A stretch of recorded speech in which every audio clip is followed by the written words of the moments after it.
Hello and welcome everybody out there in YouTube and D&D land. I hope you're having a fantastic day today. Before we jump into the action, don't forget like, comment, subscribe. All of those things help us out tremendously. If you are interested in supporting us a little bit further, consider becoming a member here on our YouTube channel.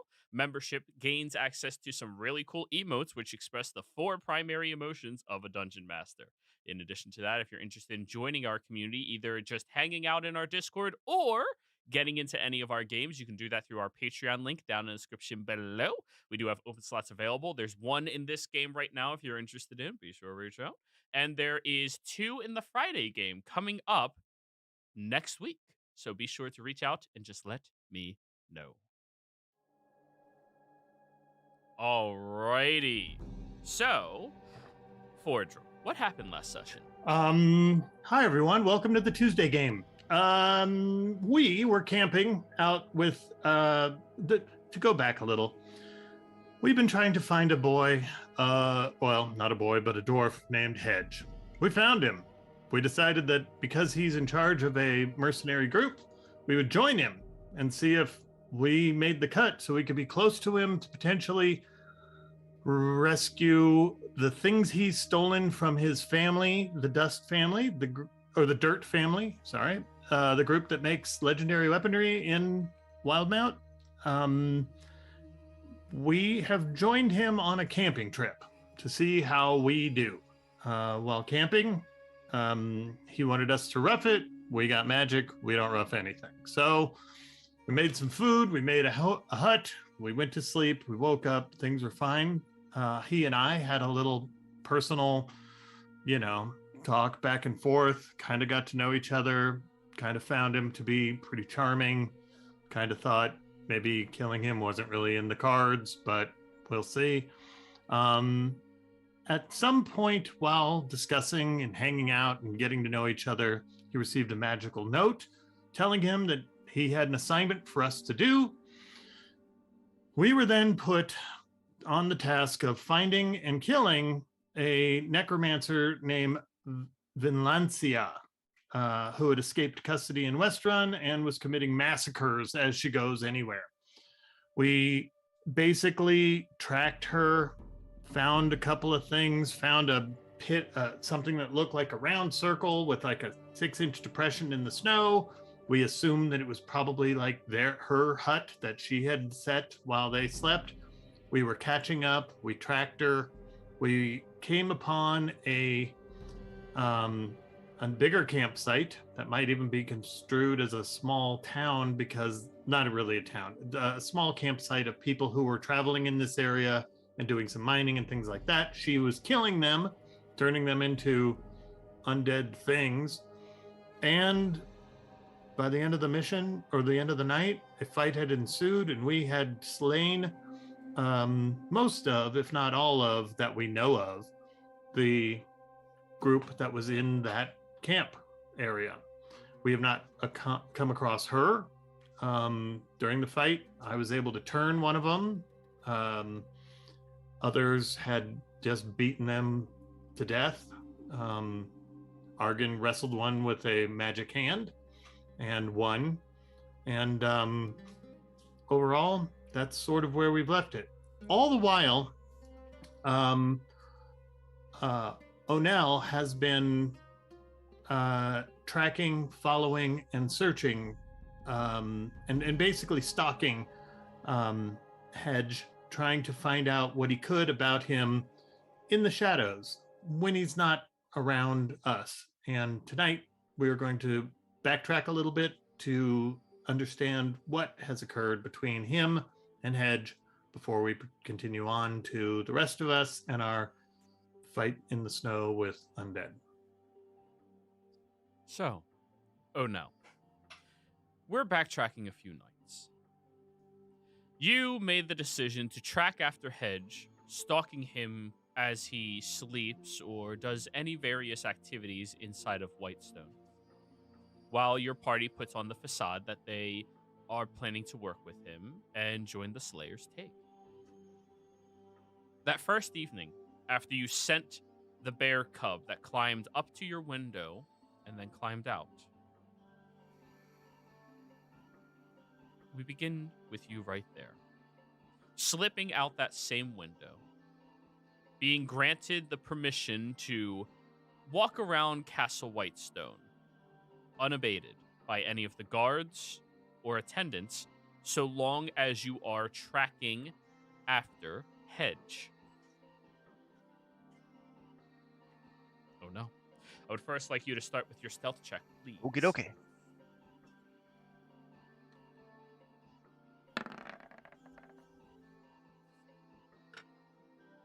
25.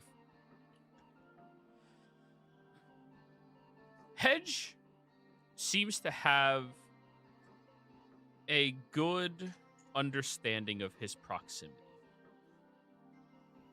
You realize he seems to watch his corners naturally, just walking past them, checking different areas as he moves or turns his head to look behind himself periodically. He's fairly observant. With your 25, you are able to get close to him, but never more than 20 feet away while he's moving. Or when he's still, never more than 15 feet away. The first night, it is simple. You sneak onto his balcony. You sit there. And you can see through the curtains where he lies in his bed with a small hooded lantern on, reading a book.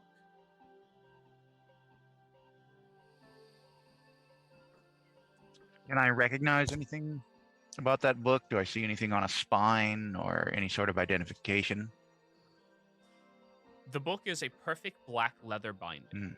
The spine itself has a very nice silver thread tying the pages and parchments to one another.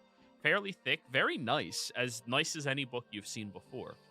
And he seems to just keep reading the book and turning the pages. Am I able to discern anything from the pages, or is it an odd angle or too far away? You're looking through the window and the book is facing Gotcha. him. So he's lying in bed. Beds are usually up against the Okay. I would want to keep track of that book because it's obviously important to him, and see where he keeps it, stores it, because it's a book. And it may not necessarily always be on his person, but it may be near in a sack or a bag or something like that. Roll me a perception check.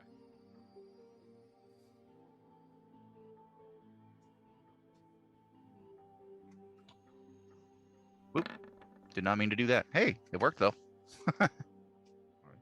Are you going to stay awake until he stows it away? Yeah. Okay. You're on the balcony, and it's cold outside. Mm-hmm. You're bundled up, but it doesn't help that much against these very frigid, chilly winds. 2 hours go by, and he's still reading. 4 hours go by. He's still reading. 6 hours. You're starting to get very, very tired. But he's just sitting there, reading. At the end of the long rest, you are awake. He's been awake all night. No issues at all. He closes the book. And he places it inside of a pocket in his very thick jacket. Okay. Puts the jacket over, buttons it all the way up, very close fitted. Jumps out of his bed and sits down at the table. A moment goes by, and you see one of the catering staff open the door to his room, pushes a cart over towards the table where he smiles, greets them, shakes their hand, seems to have a close, intimate conversation and recognition between the two individuals, and gestures for the individual to sit down at the table across from him as the two of them seem to be shooting the shit, just talking.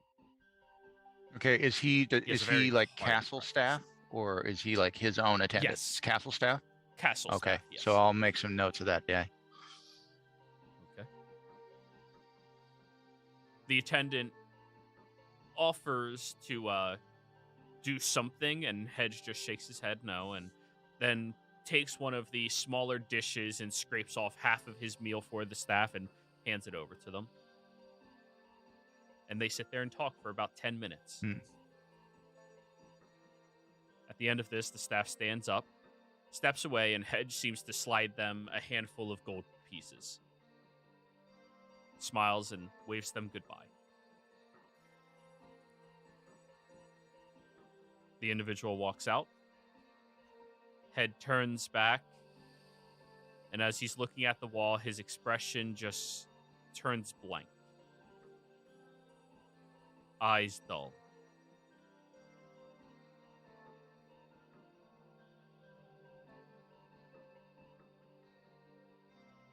Roll me an insight check.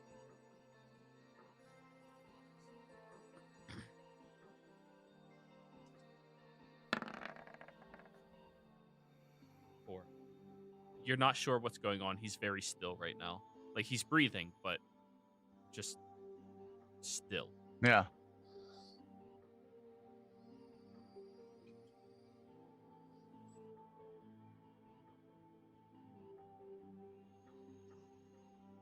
Just keep observing. But I am going to have to go and find some place to recoup.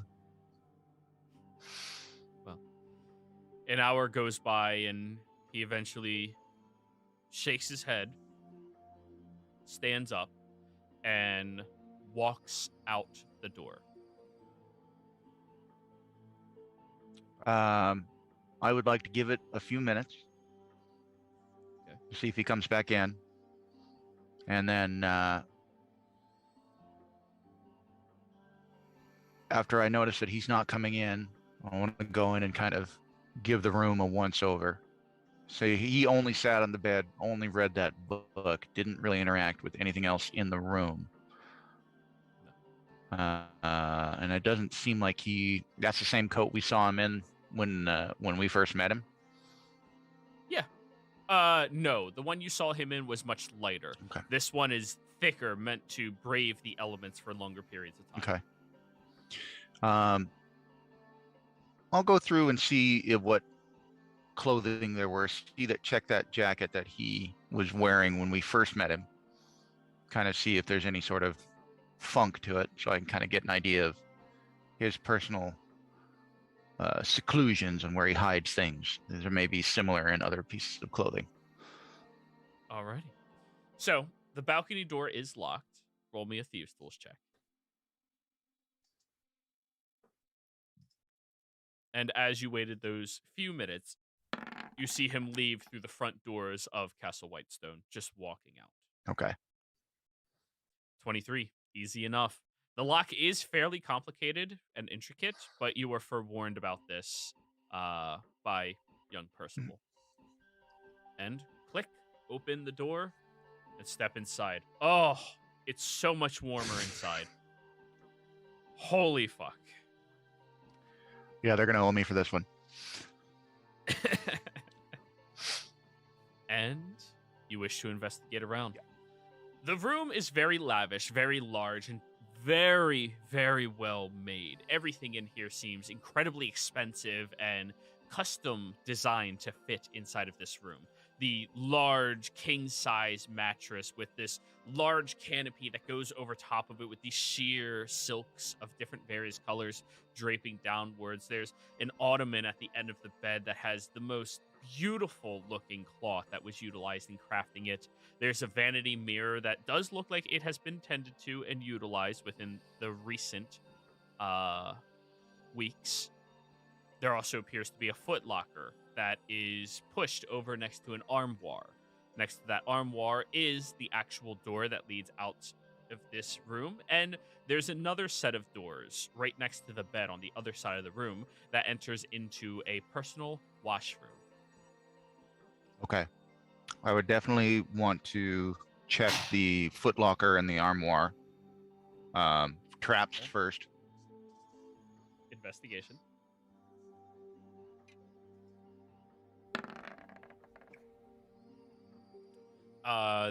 Which one first? The footlocker.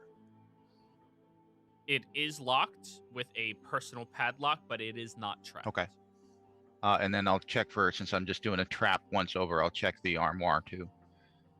Go for it. As best as you can tell, not locked or trapped. Okay.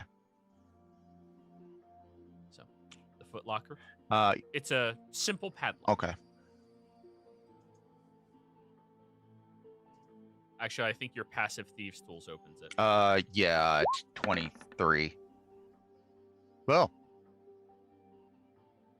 I mean, or you could just do that. Click, click, click. Yeah. Yep.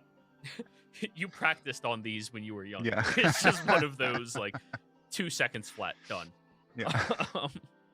You open up this padlock and lift the footlocker open, and inside there appears to be an assortment of various different dyes, a couple of body care products in here, as well as some sturdier looking clothing, things that you would assume people would use for like horseback riding with noble individuals, strolling around town with them as well, things like that inside of the footlocker. Underneath all of those, you do realize that, yeah, this footlocker is definitely just a temporary thing that he's filling with a few of his personal outfits while he's here in Whitestone. This is definitely not his personal belongings. Like, all of his personal belongings. Okay. But yeah, that seems to be all that you can tell. Then I'll go ahead and pop open the armoire carefully, gently. Okay. Yep.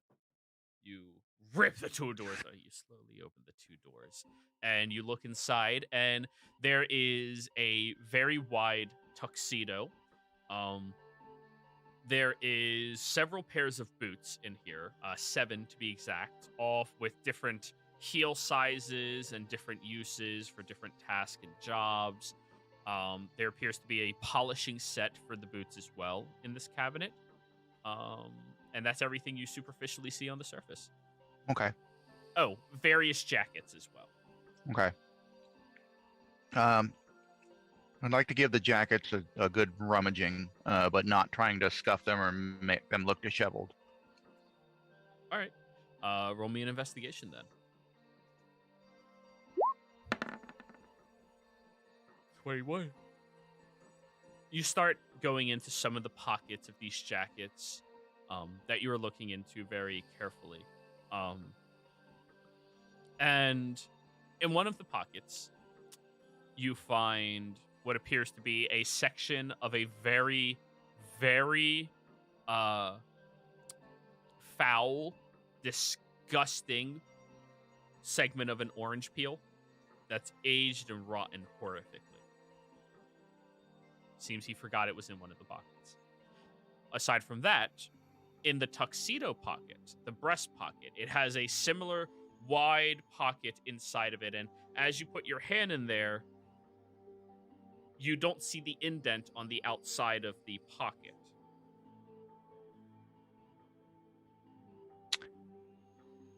Huh. Does it feel like do I feel the lining on the inside? You do, yes. Does it feel loose? No. Sturdy lining. Okay. You stick your hand in there. It's just, you know how usually you stick your hand through like that and you would like see it on the outside? You see nothing. It's just, okay. So it's not like a void that I'm sticking my hand in. No, it's not a void. It's just not displaying that there's something in the pocket. Okay. No bulge, if you will. But I didn't want to use that word. It's a good plan. It's a good plan. Okay, I will definitely take note of that because that would be very useful for myself. Okay. Lastly, in that tuxedo breast pocket, you pull out a laminated little business card. You've only ever seen these a handful of times. Your previous employer would utilize them once in a while. It's mostly for very high esteemed individuals. And to have one from that individual is kind of noteworthy. But when you look at the one side, it's blank, and on the other side, there appears to be segments of dashing lines in loops and circles spreading out from the middle. So I've seen it before, but I don't 100% know exactly what it is. I know it carries some sort of reference. Business cards. Yeah. Yes. Yeah. I'm going to keep that. All right, go ahead and add that to your inventory. And aside from that and the orange peel, that is all you found inside of the pockets. Okay. I know when I first... Go ahead. As you're doing all of this, the door to the room opens up, and there is one of the attendants of the castle who looks over. You must be Onel. So I freeze, and with a psychic dagger in hand. That nobody sees. I am. Is this going to be a problem? The lady of the estate made me aware to not interfere with anything you do. Okay. Is this the same guy from this morning? No, that one was one of the waiting staff. Okay, great. One of the cooking staff. This is an attendant, somebody who cleans the rooms, the maid. Okay. Well, I'll have her. No, I just need to clean. Okay, yeah, come in, close the door, don't do anything strange. Yes. And closes the door behind him and goes over to the bed and starts like freshening it up. Yeah. I want to ask her about that guy. Him. Yeah. The guy, the cooking attendant. The cooking attendant? The one working this morning is Jonathan. Okay. How long has he been working here? Jonathan joined, well, as a attendant when he was 12 years old. His mother worked as an attendant, and then he kind of just grew up in the lifestyle and moved into the kitchen. Okay, you seemed very familiar with the gentleman who's occupying this room. Most of us have had a lot of conversations. Hedge likes to talk to everybody. Seems like a good man. I have not had any issues with him. Hopefully we don't either. So you must be like a private investigator then, right? Something like that. Ah, okay. They are fluffing the pillows and like they're very curiously watching what you're doing because you are way more fascinating than anything else they've ever done in their life. They're personal attendants to a castle. Right. Like it's right. So I remember when we first came in, there were about 6 different places that I identified that I would hide something. Yes. So in this room. So I want to do a quick check of those spots. All right. Go ahead and roll me an investigation in each of those 6 places. Okay. There's the first one. Oh, no. One okay. for all. It's fine. Yeah. I was like, that's going to be a lot. Yeah, no. It's fine. That's me fishing. If I did that, that's me fishing for you to fail. I'm okay with it. 24. You're looking through on each of these 6 areas, and the attendant is like very like curious, positioning themselves to watch where you are checking. One of the spots that you looked at, which would be right underneath the vanity mirror. Usually they have hook shelves on the inside for like the lips and everything, so they can smooth it and groove it and make it look prettier. You reach up under there, and you feel a string with something metallic at the end of it. Okay.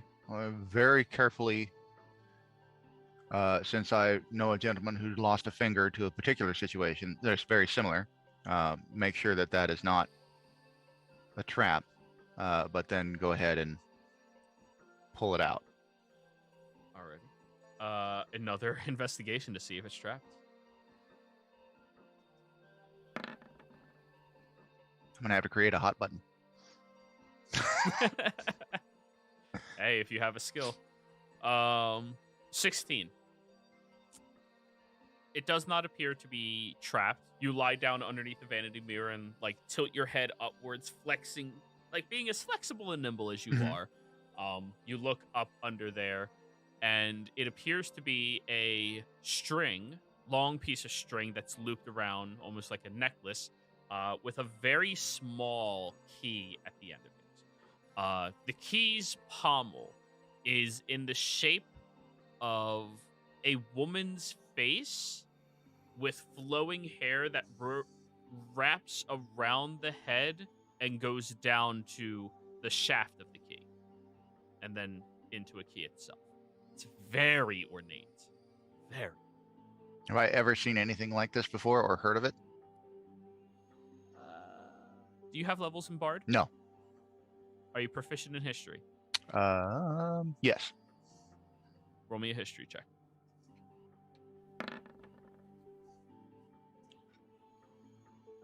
Nothing that comes to your mind. Hmm.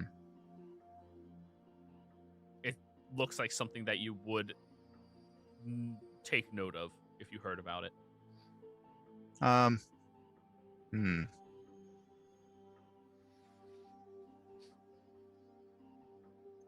I'm hesitant to swipe it because it would definitely be noticed if it was his.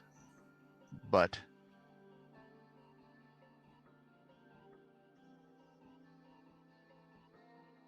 yeah, I'm gonna have to take it. Alrighty. So go ahead and add that to your inventory as well. But the other 5 spots seem to not yield anything in particular. Nothing hidden.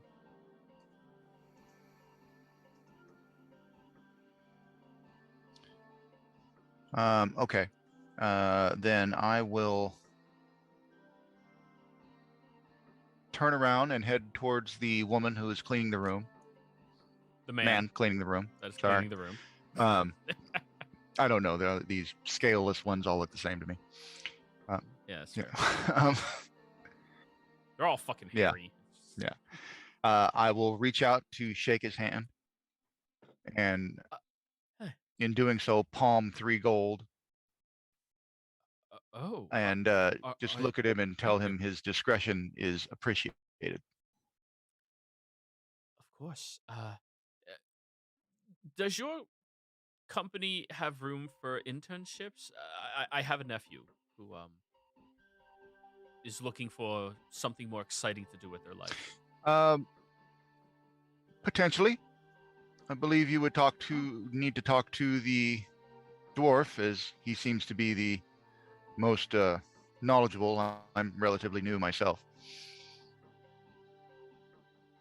To private investigator. Oh, very well. yes. You mean Fordrum, right? Yes, yes. His nephew is interested in doing a similar thing, so perhaps a network could be developing. That would be phenomenal. I'll next time I see him, I will keep note of that. Actually, come to think of it, Hedge was heading over to him. Good. That's good to when know. he left the estate. When you see Fordrum, be sure to mention the owl bear. The owl bear. Is that secret code for something? It is very, very secret. Thank you. Thank you. He like shakes your hand like, oh, this is the coolest thing that he's ever interacted with in his whole life. So I will nod and then head back out the window or out the balcony. Alrighty. Secret my way down and then go back to enter the front entrance of the castle like a normal person would. Speak with the guard captain, kind of give him a message that I'm going to write for the lady, basically explaining what I found, this key, with a rough sketch of what the key is, and the card I'm not going to tell her about. I'm going to keep that one to myself, and potentially the group. After that, I'm going to start trying to head towards our room and stalk him. Okay. You crawl out the building very sleuthily, stealthing yet again. Roll me a stealth.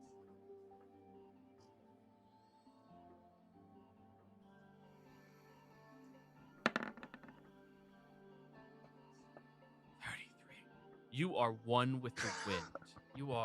The snow envelops your being. As you are traveling, you catch back up to the inn as you see your entire party early in the morning for them, other than Fordrum, groggily walking out and following after Hedge, who from a distance you can hear him very bombastically, "Yeah, we're just going to head out into the wilds and see what we can learn about your capabilities. Got a couple of trials for you out here. It's going to be fun, right? Right, lads?" Okay. I will try to stay, far enough out of their awareness to just kind of keep track of Hedge. And then I know once we get out into the snow, tracks are a problem. So I'll stay a few 100 feet back to not give myself away. Unless and when he's alone, I'll try to come in close to him. Okay. So, you are going to suffer a level of exhaustion today because you did not sleep at all. You track after them, no problem. They were not trying to be sleuthy, and your passive survival will be able to find all of them. Surprisingly enough, Argan's chair does not hide everybody's tracks if he's in the back. Just push all the snow away and all that jazz. So doesn't have a big broom over the back where it's just sweeping over everything. Nobody will after tonight. Technically, my tail could be acting as a broom. But yes. Yeah, if you want to have frostbitten tails. Anyways. You follow them, and Hedge talks to the party up ahead as he's kind of waiting on the edge of a different set of trees. And then you watch as the entire party walks away from him up further. And he stands there, arms crossed, watching them all. Okay. I will be using a combination of the spider shoes, spider climb slippers, and my psionic blade throwing thing to leap kind of silently as I can from tree to tree to stay close so I'm not leaving tracks. I've got a 60-foot toss on that knife. So. And you can just teleport. Yeah, to wherever wherever an unoccupied space is, and then stand on the tree. Alright. So, how close do you want to get to him as the rest of the party has moved away? I wouldn't want to get more than 25, 30 feet. Good enough distance away to not give myself away, but still be able to hear anything loud or casual conversation, but no whispers. Alrighty. You land on one of the branches, getting much closer to him. Much closer. And you hear from 30 feet away, he seems to be saying something, but it's difficult for you to make out from this distance. Does it look like there's a spot I could get a little closer? He's standing next to a few trees. You could move between some of the thick foliage in the area. But every 10 feet closer you get is going to be another stealth check.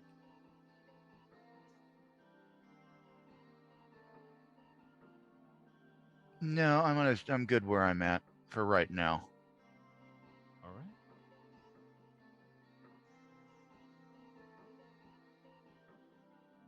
He nods his head after a little while. And then his attention shoots up to the sky as you see a necrotic hand strikes up into the air out of nowhere and then disappears. And he just shakes his head.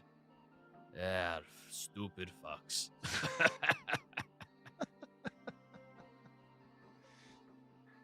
Then after that, he starts wandering in, slowly. Okay. I'll try to maintain the same relative distance. I'm not going to get any closer until I get some rest. All right. And at this point, keep in mind all of your ability checks are at disadvantage. You are exhausted. He catches up to the rest of the party and you see that there is a group of these masculine harpies that they seem to be talking to, and one of them is lying on the ground with their shit kicked in, and Corvus seems to be wiping harpy blood off of his armor.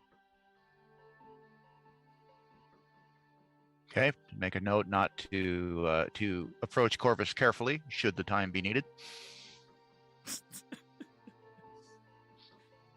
And after a few minutes of conversing, Hedge shakes the claws of one of these harpies, and everybody else just walks and keeps marching through. Okay.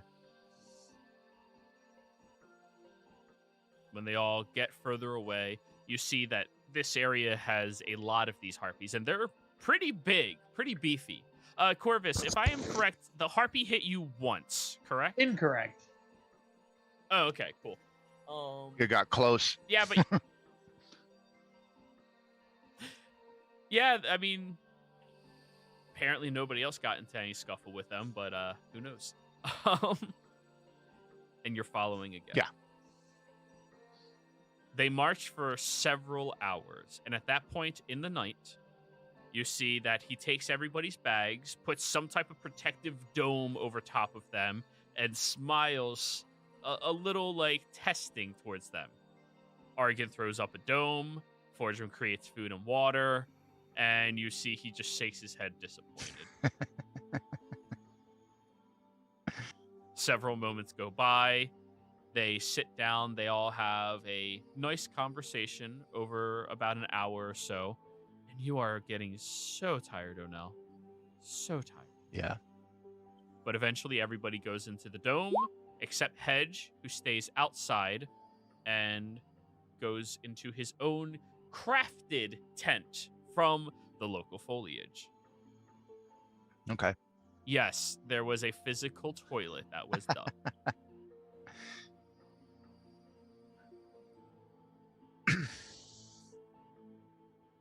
Okay. So I see him in there. I'd observe him for a little bit to see what he's doing, but I'm assuming that he's going to just go back to reading that book again. Okay. You know, so I'm going to watch him for a little bit. But if he does get back into that, reading that book, I know he's not going to do anything else. Roll me a perception check. Okay.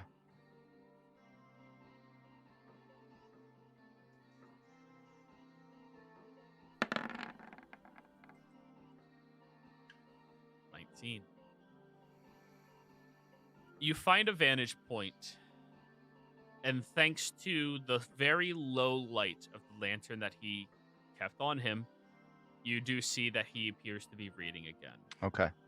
And at this point, you are beat. Yeah. If I see him doing that, I'll probably back out, 100 feet or so to a safe distance and make myself a little camp for the night, up in a tree, someplace relatively safe. Alrighty. Give me a survival check.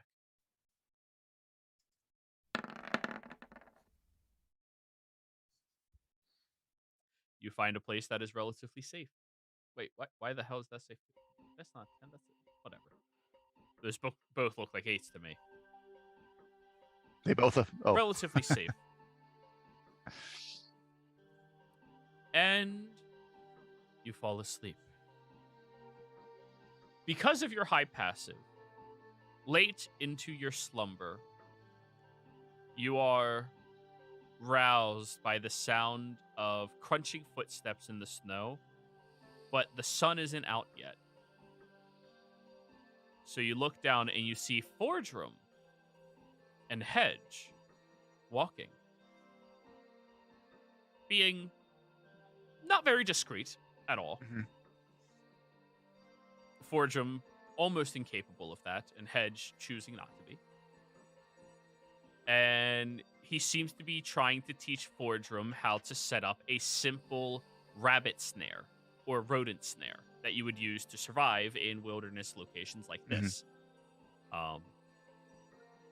And you're close enough up in the tree, and the two of them are loud enough that you hear the entire conversation that took place between them. You watched that session, correct? Yeah, we're good.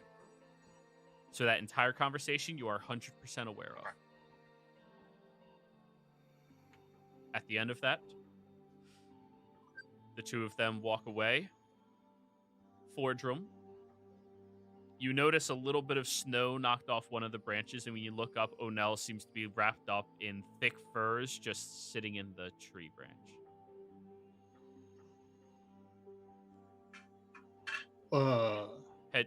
Hedge is only a few paces in front of you. I look away.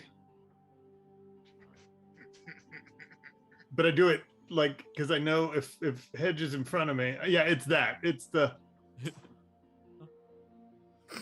and I try and like avert my eyes as best as I can because I'm like, oh, Nell is here, huh? I'm a bird. Alrighty.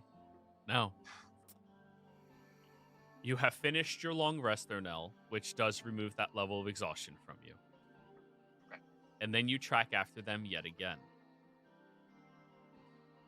This time, everybody is woken up early yet again, and Hedge explains to them the mission they have at hand. Useful tool, being able to receive messages over long distances on pieces of paper. Very fascinating stuff. But they all gather their things and begin doing a forced, quickened march. Now, you moving stealthily, dashing, with your bonus action, you're going to fall behind them a little bit because they are beelining it. They're not running or sprinting, but they're definitely pushing themselves further than their average movement would be. And you have to move half speed while stealthing through this environment. Okay. You are not a wood elf. And as they are going through this area, you enter into this very large canyon, this huge tundra before you as Hedge stops where he's at and waves them all off. And this position that you're in right now, Onel, is a little unfavorable. The grand, open terrain, and Hedge just stands there in the middle of it. Everybody else has moved in front of him, but there's no obstructions you can see within your line of sight. Not within a mile of you. Okay. So am I currently out in the open? Just Yes. Yeah, okay. Yeah, but you're behind him out in the open. Okay.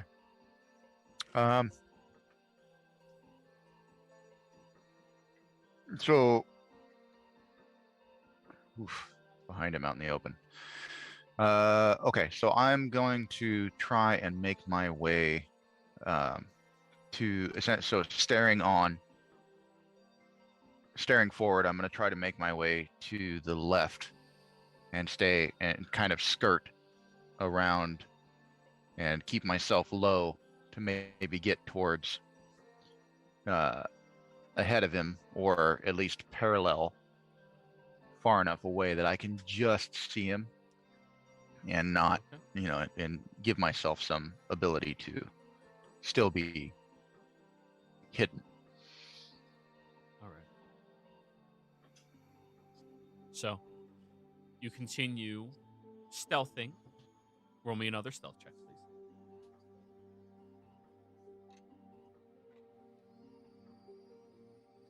But I think at this point my objective is going to be to try and connect with the crew. Okay. You take a very far loop around Hedge in this area. And then you keep moving forward. And you get over to a bridge that has a lot of dead winter wolves at it. And by the looks of it, your party came through here. But there's also dead bodies lying on the ground that look massacred. Not by wolves, but something else. Okay. A little bit of concern. And you hurry your pace to catch up with them. Everybody, as you have just completed this combat with these 3 abominable zombie-like creatures, Onel magically appears from behind one of the buildings. Onel, let's bring you over to the map.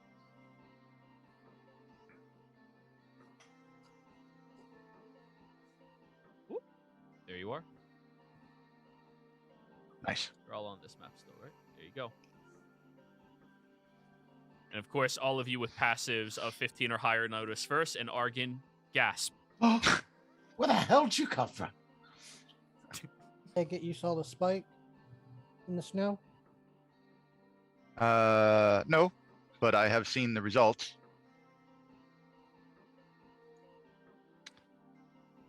I do have some report. Basically, Hedge has assigned us a job of dealing with a necromancer that's broken out of prison. These are her abominations right here. Well, I can tell you I'm glad they're not yours.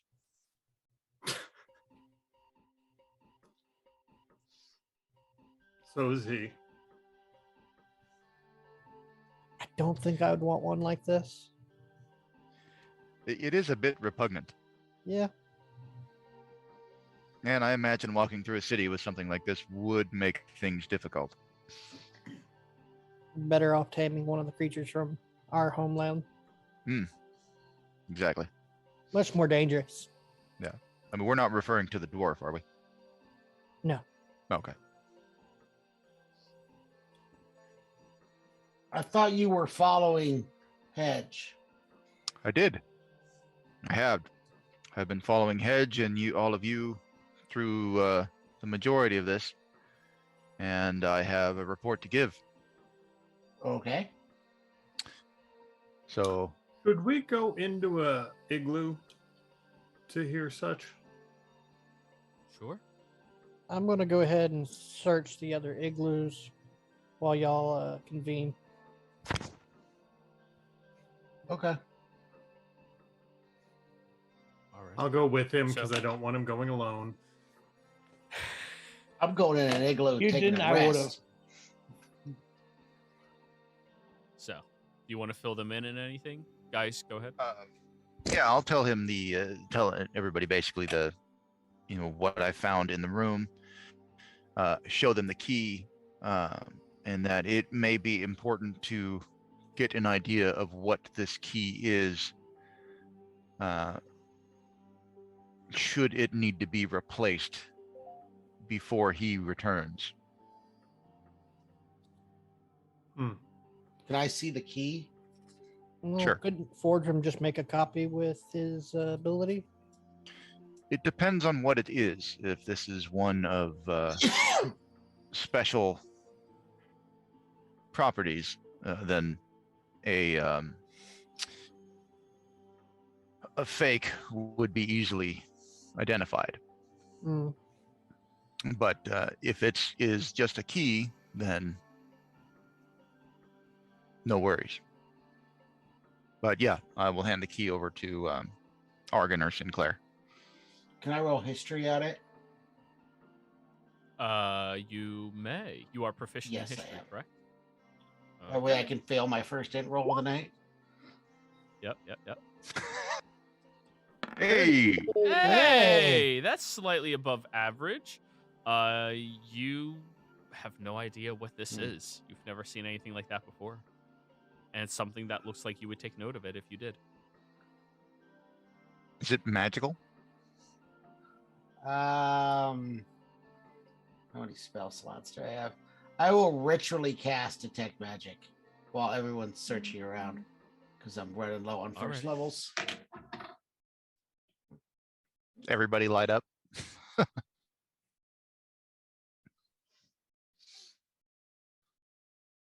1 second. My roll 20 just Oh lagged. no! When we find a means of making another headband, I think the augment that I have might be better suited for you.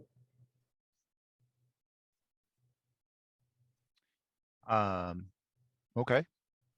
It's causing me migraines trying to get it to activate. Okay. I could look into that. Sorry, guys. My roll 20 lagged out on me. Not a No problem. worries. What exactly does this do? So the augment that I have that I'll eventually be giving you is the Augment of Sight. It's a legendary augment.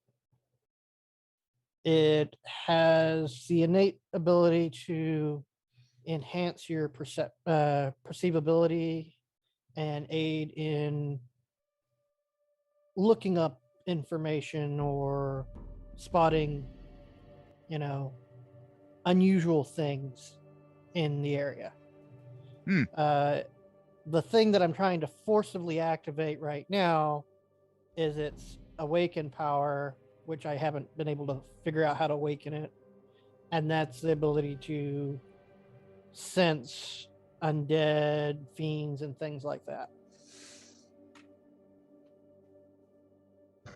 Okay. Supposedly, people who track for a living, people who are of the Order of Paladins, have these capabilities naturally in some form or fashion and might have better understanding.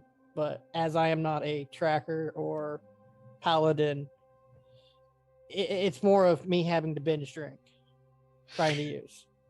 Have you tried combining it with the essence of one of those things? Like we seem to have several undead things here, perhaps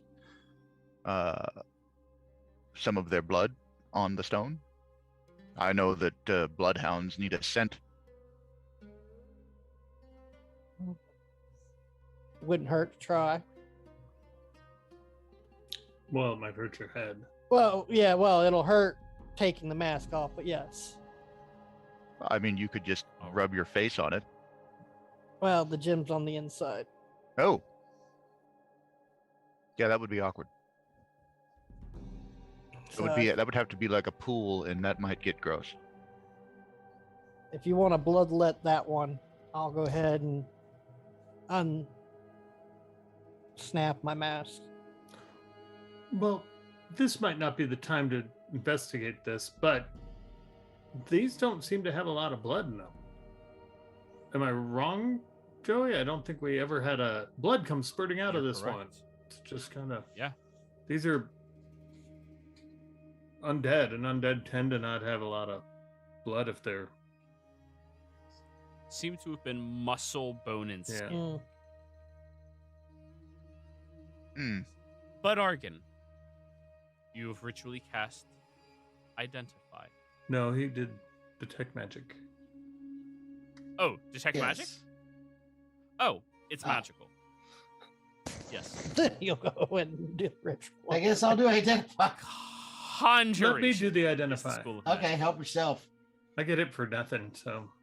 Oh yeah, it cost me. So 10 minutes. I'll identify it. Okay. It's Forge room. You identify this as a tuning fork. oh, that's like a tuning fork. Like Oh, A magical object that allows you to traverse into another plane of existence so long as you have either a portal or magic at your disposal that can transport you there, and allows you to stay there for longer than the usual 48-hour regulation that you would have. right. know what it's attuned to? No, he does not.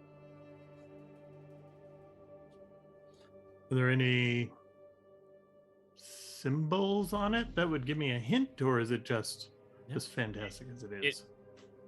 It is a beautiful symbol of the side profile of a woman's face with long flowing hair that goes down into the shaft of the actual key. Hmm. Are you proficient in history? No, Yeah, no chance. that's in an hell. int based. Question about that regard. Is it of any of the archdevils? Are you proficient in history? I'm proficient in religion. I'm asking Yeah. history here. By chance, does it look like the blonde we saw? No. So I'm proficient in history, but would I have any chance of?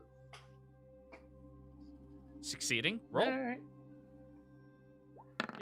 Your proficiency gives you a minimum of +5. 23.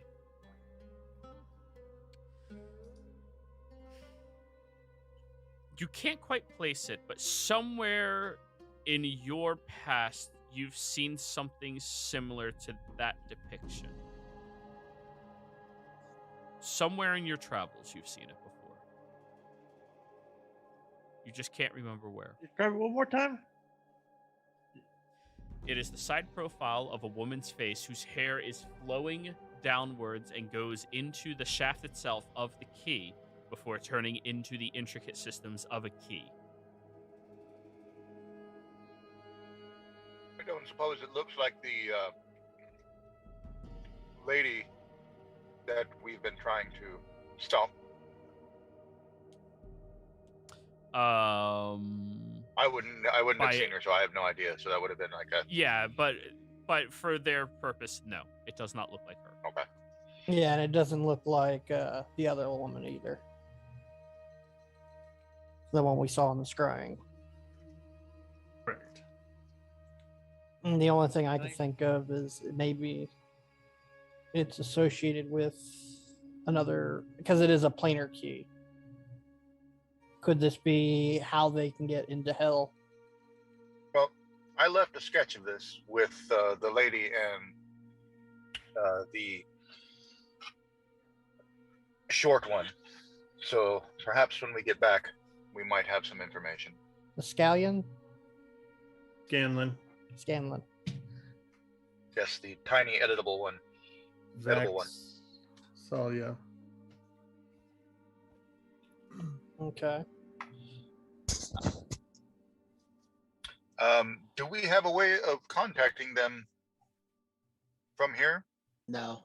No. A Because I don't message, have perhaps. I don't have the ability to do sending. Well, I have a method, although I am preciously limited on, capacity for it. Is it? No. How precious? I have 6 small pages that I could. Do we need to know right now? I mean, I we're in would the need- middle of something else. I don't know that it's worth burning the thing. Yeah, that's the thing. I don't know how to get more of this, so it's a very scarce resource. My concern is my sudden appearance here and him returning to his room and finding something missing. That is highly suspicious. That would be concerning. I would need to. My worry is whether or not I would have to sneak this back into his room and replace it prior to his returning. Yeah, but I don't think that's a question we have to answer right now. Is my point. No. Maybe it is, though, because while he's busy here with us, it would be easier for Onel to return it. Or at least leave and arrive a day ahead of time before we. Yeah, but we have no idea when we're going to be done, and I'm assuming we're going to have to escort this lady somewhere if we don't kill her. So there'll be time to make that decision afterwards. I have found that the best dealings with necromancers is to kill them. Yeah, that's the only way you're going to stop the spread of the knowledge, the taboo knowledge, at least. Taboo knowledge? She's already been sentenced to death, so Te- if we take her somewhere, they'll deal with it. But Technically,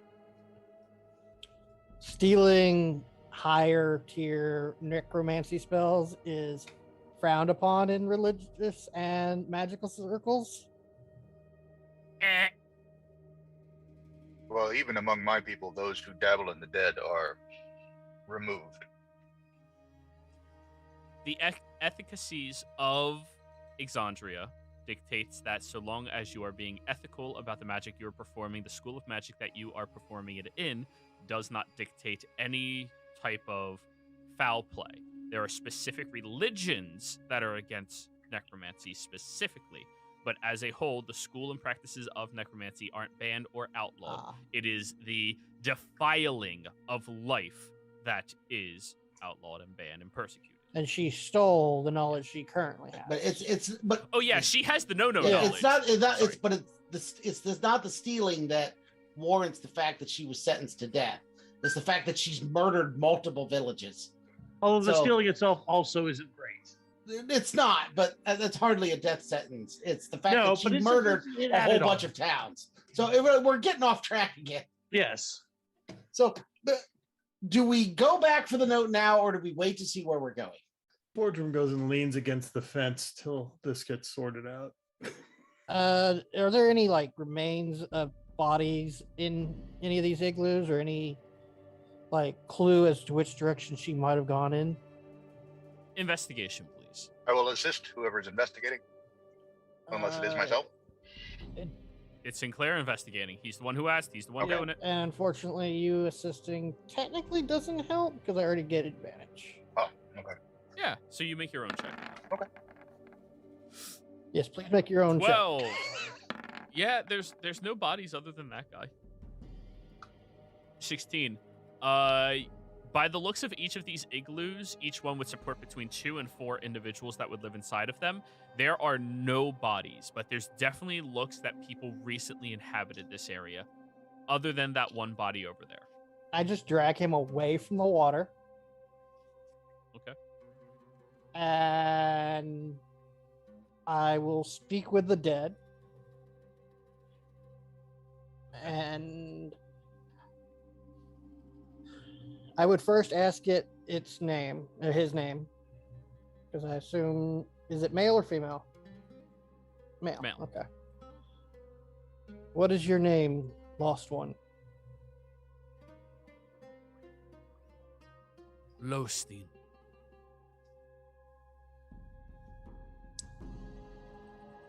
We have found your compatriots. They have been also brutally murdered. We wish to deal with the one who did this for y'all. Did you happen to see which direction she left in before passing? There was no one but those creatures. And the hand, like, just very creakily moves, frozen partially, and points at one of the dead remains. Okay. So these creatures attacked your camp here? Yes. That's your third Yep. question? Was this hole here in the center of town or camp originally here? That is our fishing hole. Okay. That is how we provide meat to us all. Okay. Did he see a woman? No, he didn't. One more question. Since he wouldn't have seen her and only the monstrosities, is there anyone you would like us to inform of you and your kinsman's demise? And where would they be located? He points at this hut over here. My family. And then he just collapses. Which hut? This one. Okay. But there's nobody in there. So depressing. Everyone here is Dead. missing or dead.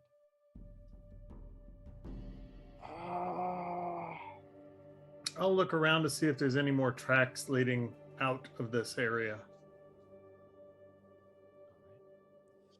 Survival check, please. 17. You do find tracks. They lead you out towards the east, which is the direction the other tracks were pointing as well. From that fork between the two groups of travelers, there does seem to be tracks that match these creatures that you've interacted with and a set that are a lot bigger. Hey, there's some tracks over here, and these are big.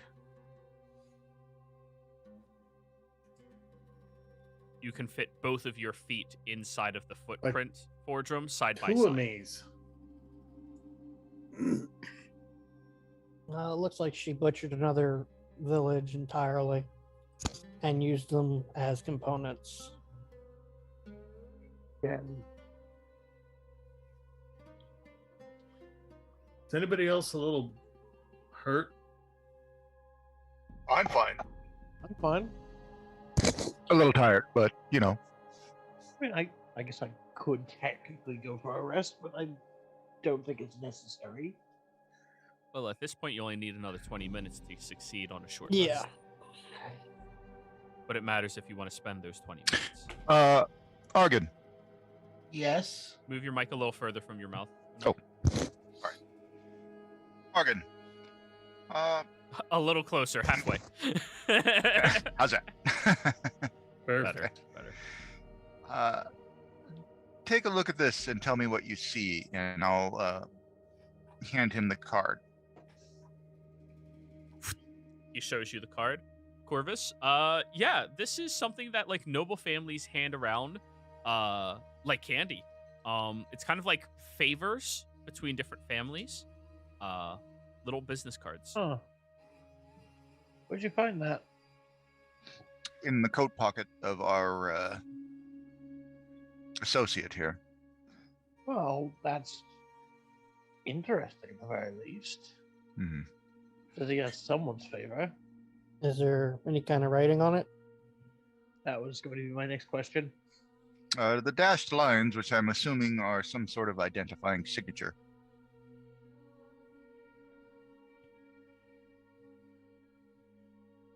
Corvus, unfortunately, from where you come from, you would not recognize that symbol. Not one I know.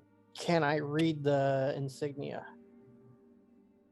There is no insignia. Just a symbol. There is a symbol. Yeah, I'm just wondering if that symbol meant something in a language. Usually symbols do mean something, but it is not a written language, so you cannot just read Okay. it. Argon, So eyes of do the Moon you don't work. recognize this at all? Argon. History. Okay. Second one for the night. Oh, that was a 20. It was so close. Not a bad roll either way. No. That's better than my usual. That is the house symbol to House Vassar in Well, do I know that city? I don't know shit. Yeah, that's not a city I'm familiar with either. Singorn. Oh. That is House Vassar in Singorn. They are a re-established group and family that deal in the integrations of non-elven people into their elven city and civilization. They're not very highly liked by many of Singorn. However, they are very well liked by Iman, Whitestone, every other influential place in Tal'Dorei. And this card is a favor. Like, if I pull that card, the house is paying a debt, sort of thing. Yes, it is a note of favor between that house and another individual. Hmm. That's going to be missed too, but I believe it's too valuable to not hold on to. Having a house in your pocket is beneficial in many circumstances. Yeah, it doesn't necessarily mean it's transferable. Yeah, that's It's a sign of favor, but it's not like a IOU that's just cashed in for. It's not a bearer bond. If you don't have if you weren't the one it was given to, it's probably not good unless you can, lie and claim it's yours and it was given to you. Or you're saying you're on behalf of the Yeah. individual. So it'll require deception, but it's not like just hey, I've got a card.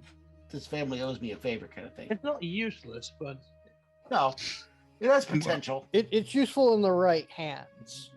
for sure. Like Corvus's. He has the accent of a noble, who I believe Yeah, would but- be able to make good use of it. I don't He know if doesn't Corvus lie. is much of a liar. I'm not I'm- Or I've just never seen it. I think I'm the liar of the party. That's a good sign of a good Yeah. liar. I'm not an You've never seen That's them a lie. fair point. That's a fair point. He could be the best liar I know. Well, it's important in my business to understand the difference between a lie and a half-truth. And I believe Corvus could greatly benefit from not stating the full truth. That would be my preferred method. Yeah, so it's something to keep remembrance of. Mm-hmm. It certainly could be useful. Be sure to label that properly, both Yeah. items. I'm gonna go quickly into this igloo and Yeah. call out and look around to see if there's like a trap door or anything. Roll me an investigation.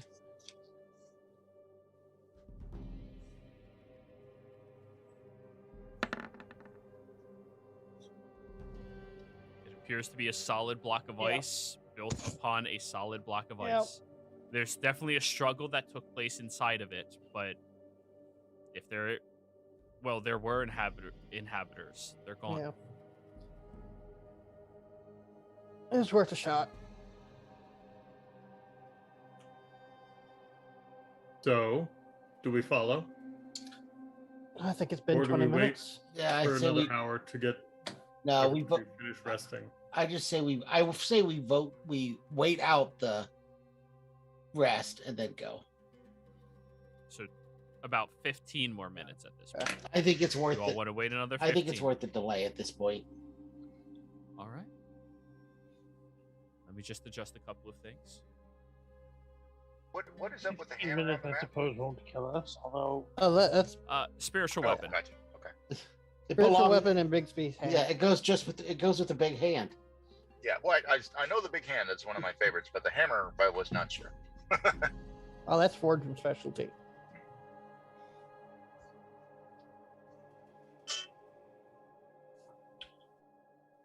All right, adjusted. So, you all ready to take off? I'm gonna spend a hit die. yeah, me too, just to get back on the floor.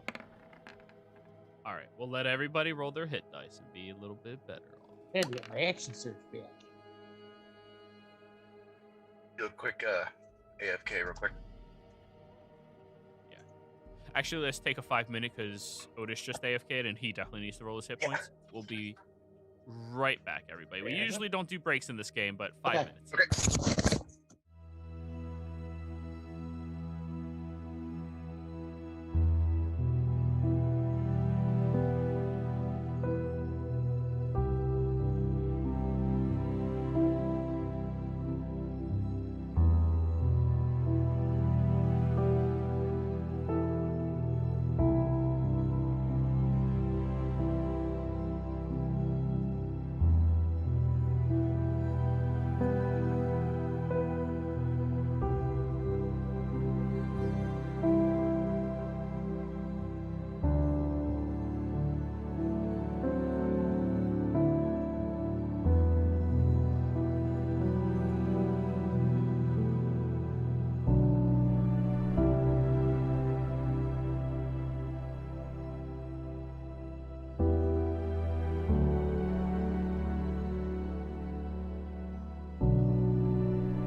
Alrighty, everybody, we're back. Told you it would be a short one. We're back.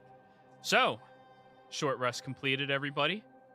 You get back to your feet, and you begin tracking after those footprints in the snow. What do you think would make footprints of that size?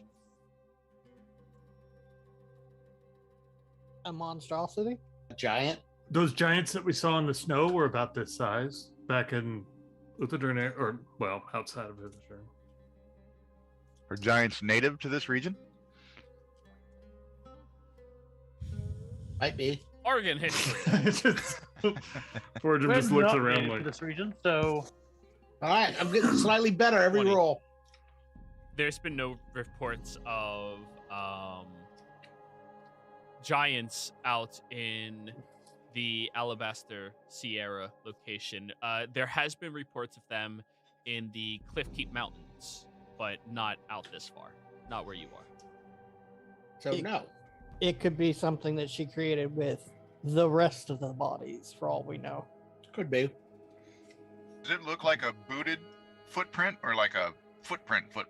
Like Footprint. and not like a rotted zombie missing toes kind of footprint, like an actual footprint. Roll me a medicine check. Ooh, I got a 1 on this one. Nice. Hey, I'll take it.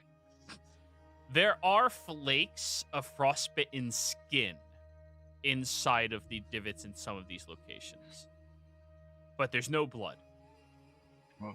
Which would point to something not probably alive. Some sort of undead construct, to Sinclair's point. Yeah. Whatever it is incredibly uncomfortable. Yep. Corvus, I think you need to frontline that thing. can do. So when we see it, I will get you as close as I can to it. Switched on dead. Can you set that thing to undead? We took a couple of days getting out here, right? No, the day where you found out about it, this is everything that's All right, happening. So then- yeah, No. I think it requires a long rest. Oh, does it? it does. It's each day at dawn you can choose. Oh, okay. So after a long rest, you may choose. Never mind. So didn't we have one between the harpies No. and now? No. you Yes, had we one hadn't between had the this- harpies and now. We didn't have this mission. Yeah. Oh, got it. One of the other potential issues is undead don't need rest. Yep, which means they're already ahead of us, so we should probably make haste. Wouldn't the they necromancer don't move need to rest? fast. Well, yeah, but you could be carried. I mean, that's how I would do it.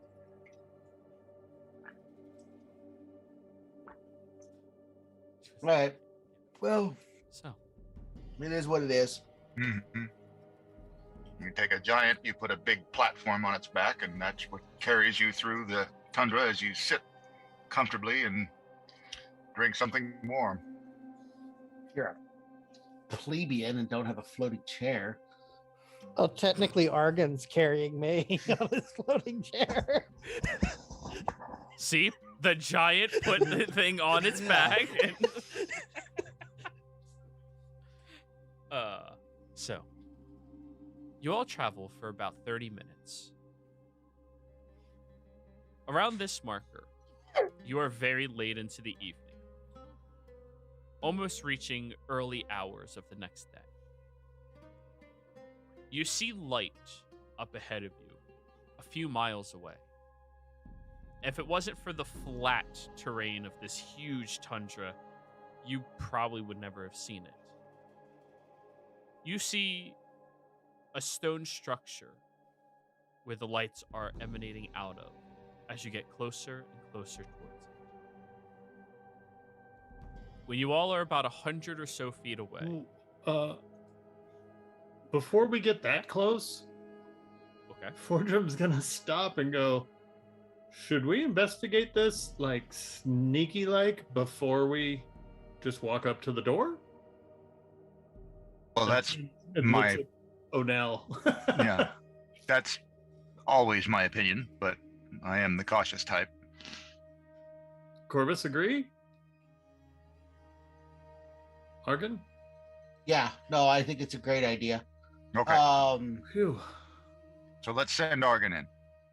No, Yeah. that's no. No? Technically, he doesn't make crunching sound in the snow. I'm going to test something before we go. I'm going to check to see if my fancy head bead works.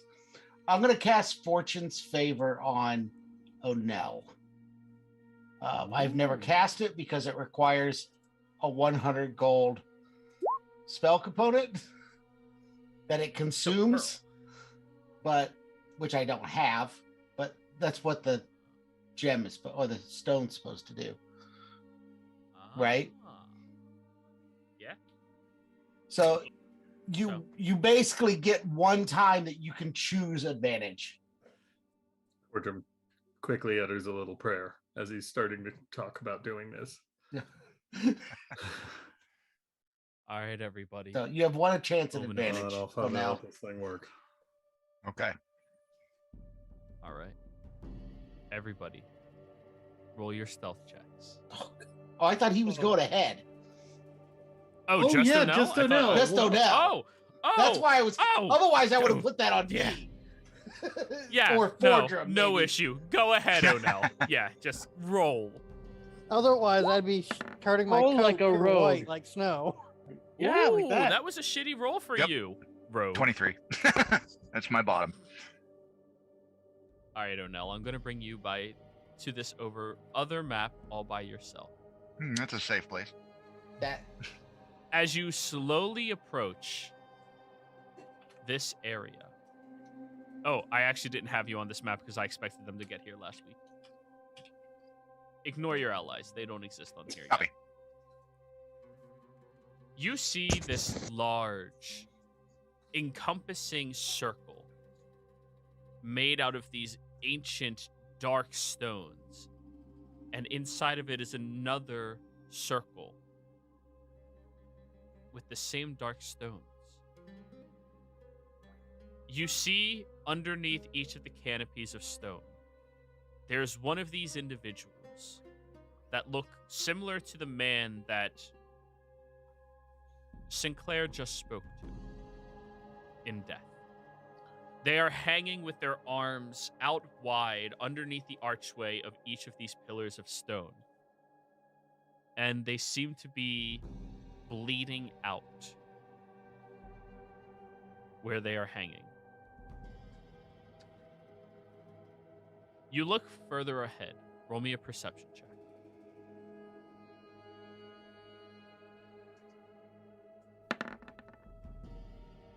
Whoa. 19 minimum roll.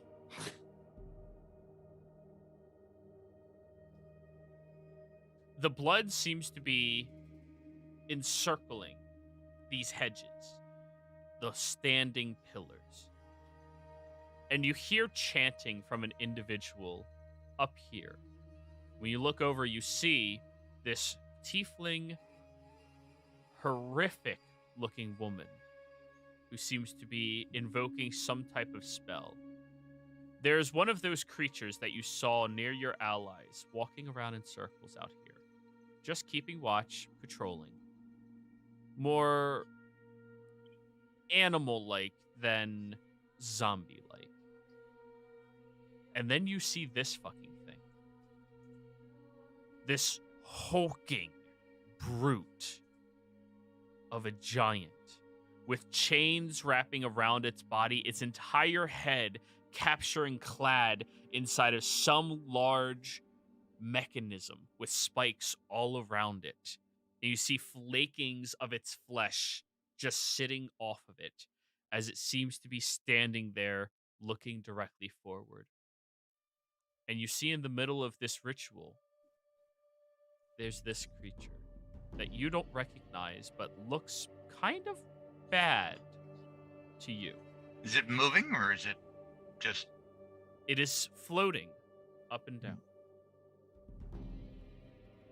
But it doesn't seem to be moving other than that.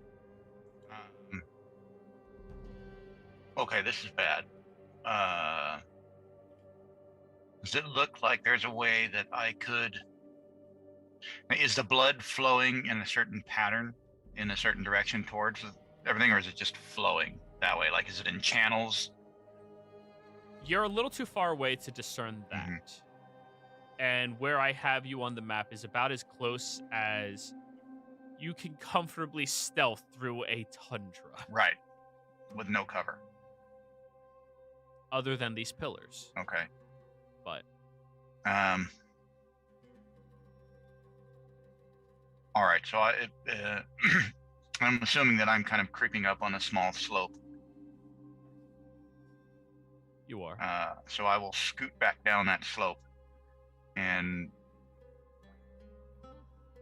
utilizing my dagger teleport in a move and dash, get back to the group and let them know that we need to handle this quickly as the ritual is underway, and what's there is bad enough already.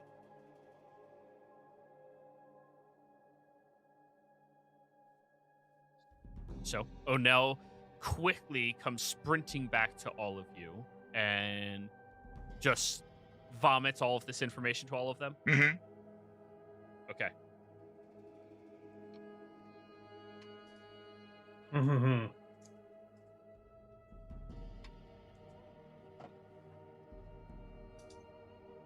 Yeah, I agree with Al from what he's saying, that the sooner we get there, the better.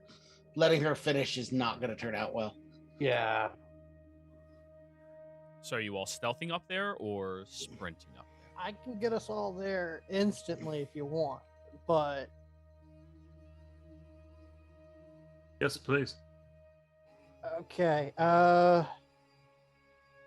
Is it like a door? Do we have to hold hands or what? No, it's the door. So because I have 120-foot vision, can I see one of the pylons? One of the stone. The pillars. Oh. Okay. Yeah. You can make out the shape of them. Okay, and that's yes. within 500 meters or 500 feet, right? Absolutely.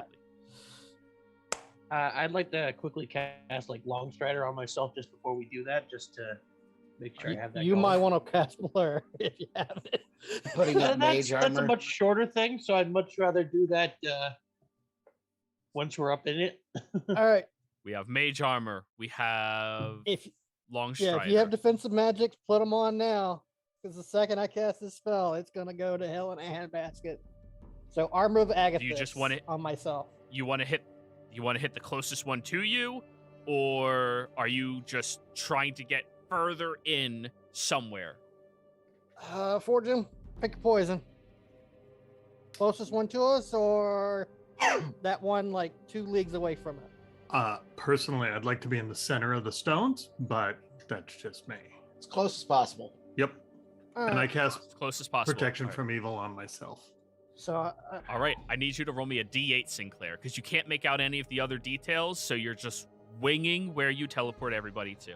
I'm counting at each of the quadrants. 1, 2, 3, Yep. 4, 5, 6, 7, 8. Okay.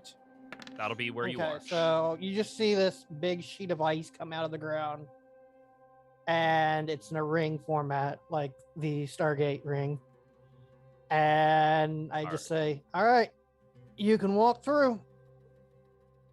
All right, everybody, I need you to position yourselves around Sinclair where you will be positioned when you land on the other side. What map are we on? The same one that we've been on? The map you guys are on, just position yourselves there. I'm just going to copy paste over. This is a once per day type ability that I have.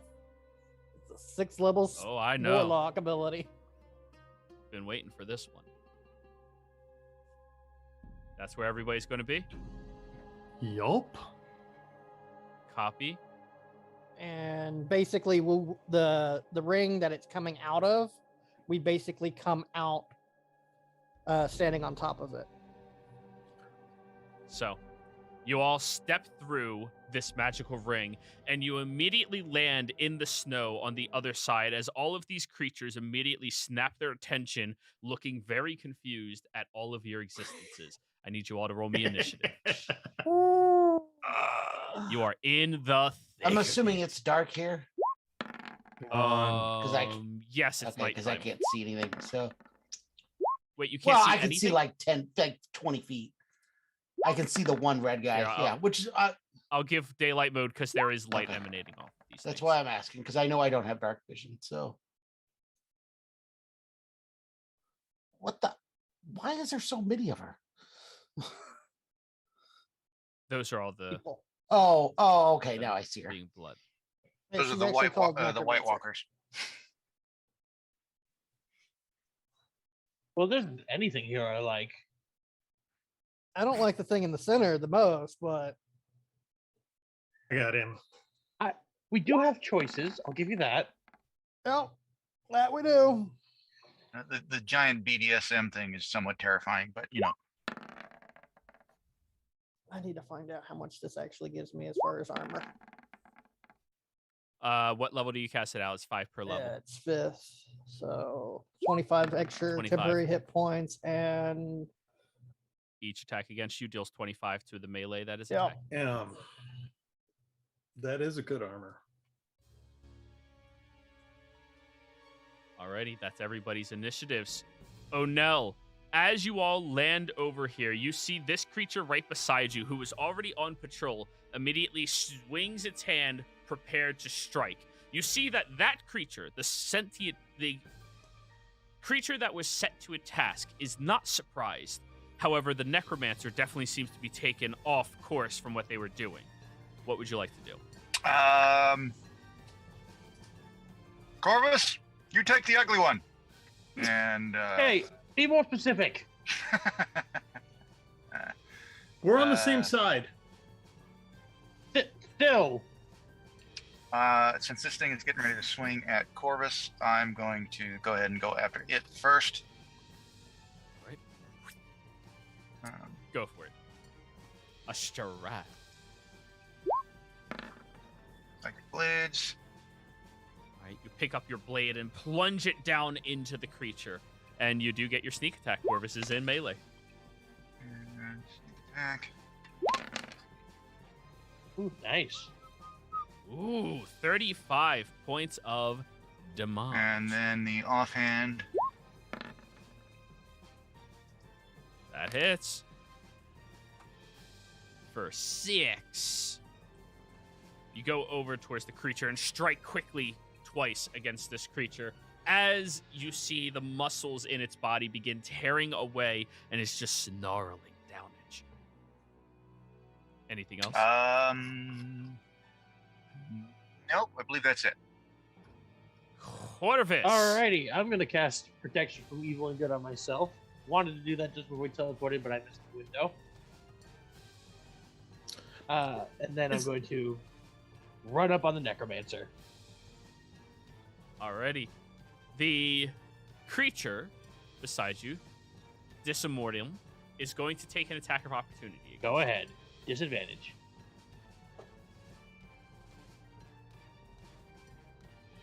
Okay, proceed. I will then action surge to unleash 3 strikes on the Necromancer. All right, go for it. 23 will hit. 12 will miss. 17. As the first attack strikes out against her, the second one you swing and she nimbly moves away, and there's just an arcane reflection around her that it kind of parries off of her hands, never leaving the position they're in. And then your third strike out towards her, she mutters a word quickly and this force field shoots out from her as she casts shield. Oh, I know that trick. Yeah. You have Alright, 3 that's more my strikes, turn. don't you? Nope, his action was the protection from good Ah. and evil. Yeah. Alrighty, so she takes the first one. All done? Yep. Alrighty. Fordrum. I'm gonna cast Spirit Guardians around me. I call, All Father, protect me from these abominations. And first and foremost, I cast Spirit Guardians around myself. Is that a 20-foot radius or a 30-foot 15. You've got radius? it. It says it there. Oh, no. thank you. What Spirit Guardians do? Enemies inside of it are half movement, and if a creature starts its turn there or enters into it, they have to give a wisdom save and take that much necrotic damage. Not in my case. In my case, it would be radiant damage. Okay. If you... No, I insist. So I'm yes. a good guy. So what you And you see can choose is any creatures to expect. I say this, and a whole bunch of these strange little spinning double-headed hammers just appear and start smacking things around me. And I can move, correct? Yeah. So, I'm gonna actually take a couple steps. I'm gonna go the 15 feet and attack her as well. Okay. How close are you? And I should have advantage, right? Because I'm on the opposite side of Yeah. Corvus. Yes, you will. Right on. As you move over with this large display of rotating hammers, you watch as the giant slowly rotates, and you successfully hit her. 9 slashing, Yes. and 3 poison if she. 3 poison, halved down to 2. So that's a total of 11 points of damage. She will take it. However, you watch as the giant, as you strike her, its eyes flare yellow. It pulls up a chain and throws it down to strike towards you. Towards me? I can Yup. take it. That is a 25 to hit. Yeah, that hits. Good shot, lad. 16 points of bludgeoning damage. As the chain wraps around you, you are now considered grappled by the chain. Really? Until the grapple Punish. ends, you are now restrained. What does protection from good and evil do? You said, for I'm sorry, 16 points or 15? 16 points of bludgeoning damage. The chain just immediately grabs and lashes all around you from the creature as it's holding onto it, now looking at you very pointedly. Does protection of good and evil help him at all? No. He doesn't have Yeah, I that. did. I cast that before I went Oh. it through. I do. Let me Yep. roll again. He has disadvantage. Sorry. All right, that puts him up to a 19. That misses. Okay, you can take all of that back. You see the massive chain swirl downwards. One of my towards you, hammers and goes luckily tink. it misses. Yeah, but it collides with the snow and shoots it up into the air. You're welcome. Thanks. Thanks, Sinclair. Sinclair, here you go. Are these? Oh wait, Forgrim, did you get your multi? Oh no, you did the wisdom save. Yeah. Yeah, I'm done. Yeah. Sinclair. Does it look like these prisoners are being held like they're alive but bleeding out? Right. Yes, very clearly. Okay. They are alive but bleeding out.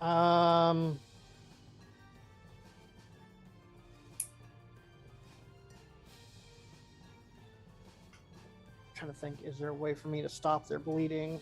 But I don't think there is. Mass cures. That's Yeah. about it. I am going. At 6.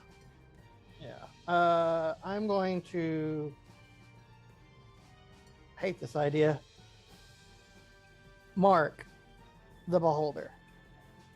Yes. The creature in the Yeah. middle.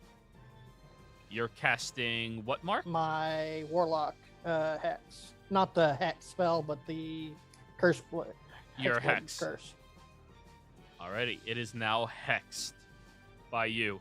As you throw that spell out and it collides with the creature, the head rotates and seems to realize something is happening around it now. Okay. All no. done? That's a bonus action. I'm going to move 30 feet.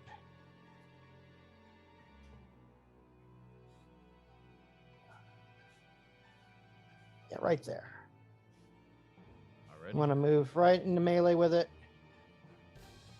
As you move in here, you notice the blood seems to be just shimmering in the local area as a thin mist all around inside of a dome shape in this location. This area is heavily obscured by blood. And I'm going to strike the abomination in front of me. Go for it.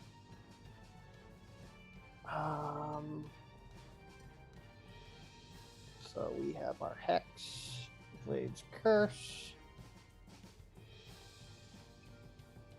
Draining won't work against this thing because it's a zombie, correct? You have no idea. Alright. Until you tell me otherwise. You can make any reference. You can make whatever inference you would like. I'm not answering that question. You don't know what the fuck this thing is? Da, da, da, da, da, da, da. 21 misses. You strike out against this creature and you collide with a bony, thick, spined exterior of it. And your blade just gets caught in between the spines and you have to rip it back out. All right. I'm going to strike again. Go for it. No. 16 also misses. The second strike goes wide, and the creature's eyes are starting to fill with a little bit of light and recognition. Yep. That's my turn. Argon. All right, well, I guess it's time to roll the dice because I don't know whether this thing's immune to charm or not, but I do know it has a bunch of eyeballs. Mental prison. You cast mental prison on the beholder. And hopes it's not immune to charm and will blind it. Does it have to understand your no, because it's visual. Roll the spell. I can roll it though, yes. You attempt to blind a creature within the illusion. Oh, it does have eyes. So I'm going Alrighty. to wrap it in a bunch of spiked walls. What is this going to be? An It's an intelligence save? Oh. Ugh. All right. Minus.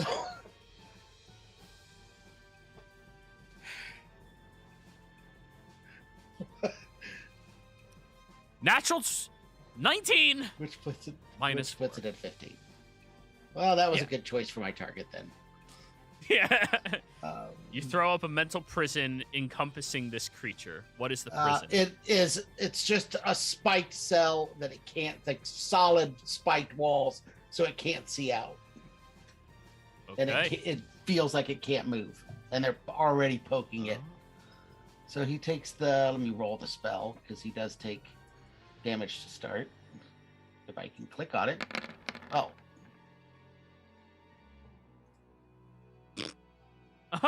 Oh. Well, first off, you take away all of its temporary hit points.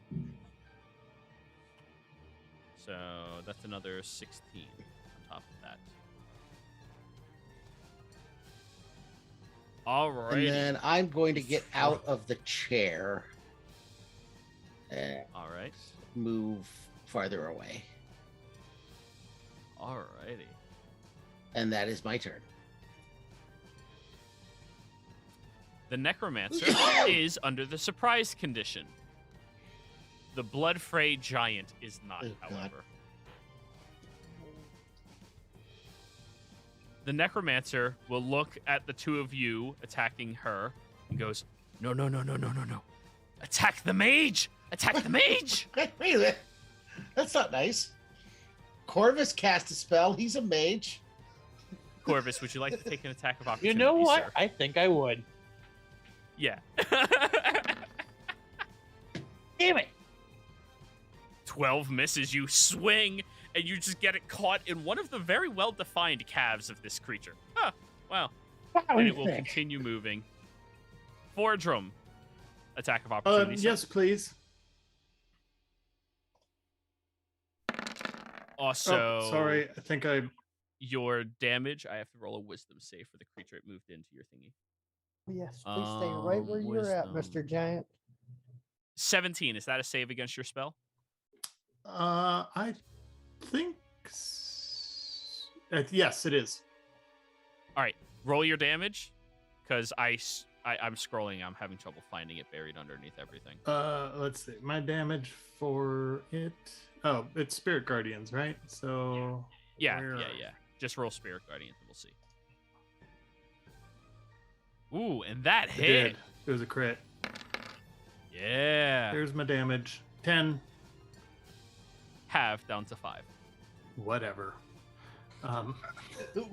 And then your actual damage, which is 11 plus It is undead. It is immune to the poison.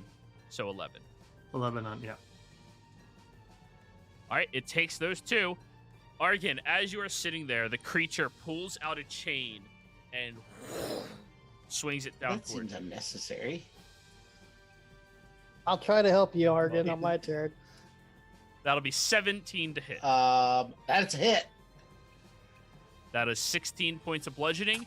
You are grappled and restrained. Con save on your spell. Okay. Let me take the damage first. I can't see my things. Why can I not have? Oh, there it is. 16 damage, you said? 16 points of bludgeoning And then a damage. con Yes. save. Yep. Oh, you maintain. God. Now the second Ah, attack. come on. Natural 19. Yeah, that's still a hit. Yeah. Anything's gonna hit on Argan.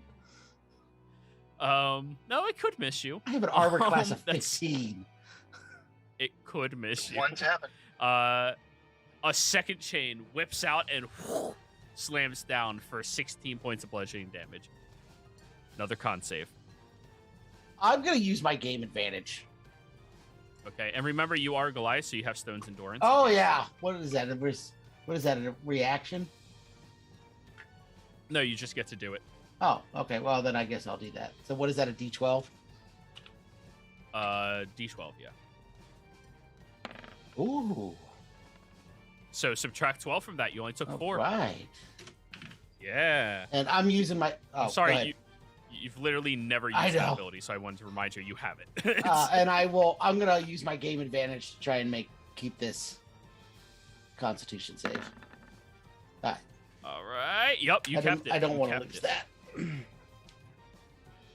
The Beholder zombie is going to freak out inside of its area and unleash its eye beam in a random fucking direction. It's better than being targeted at you directly, Sinclair.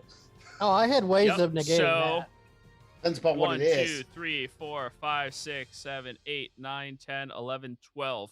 Sinclair, roll me a d12. That is the direction it shoots. It's so gonna hit me. It's gonna go the opposite direction. This Oh! way, which is nothing. It shoots out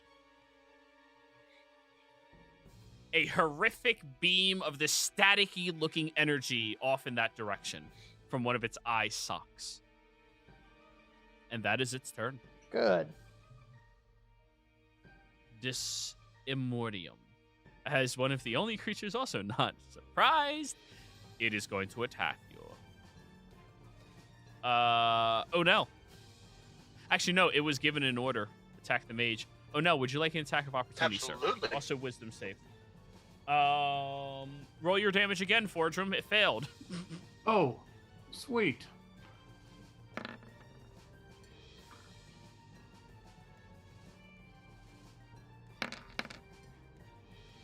Uh, 20 hits. So 14 points of damage on it.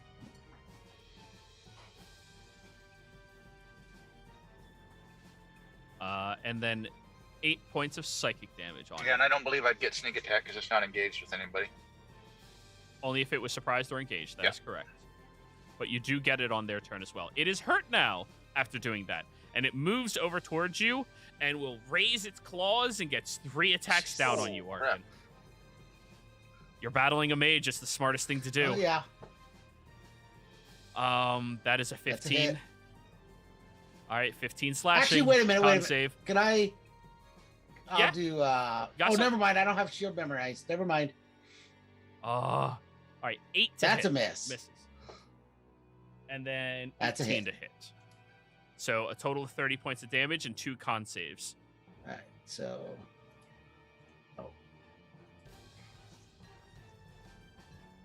It's 30. And con save. And con save. All right, you're good. Oh. Oh, wait a minute. Ah. I'm using Chronal Shift. Zoop. Okay. All right. I'm It's running good. out of chances to It- save this. In a different reality, that could have been so much It's worse. a different reality. The Beholder zombie would have gotten free. Oh no!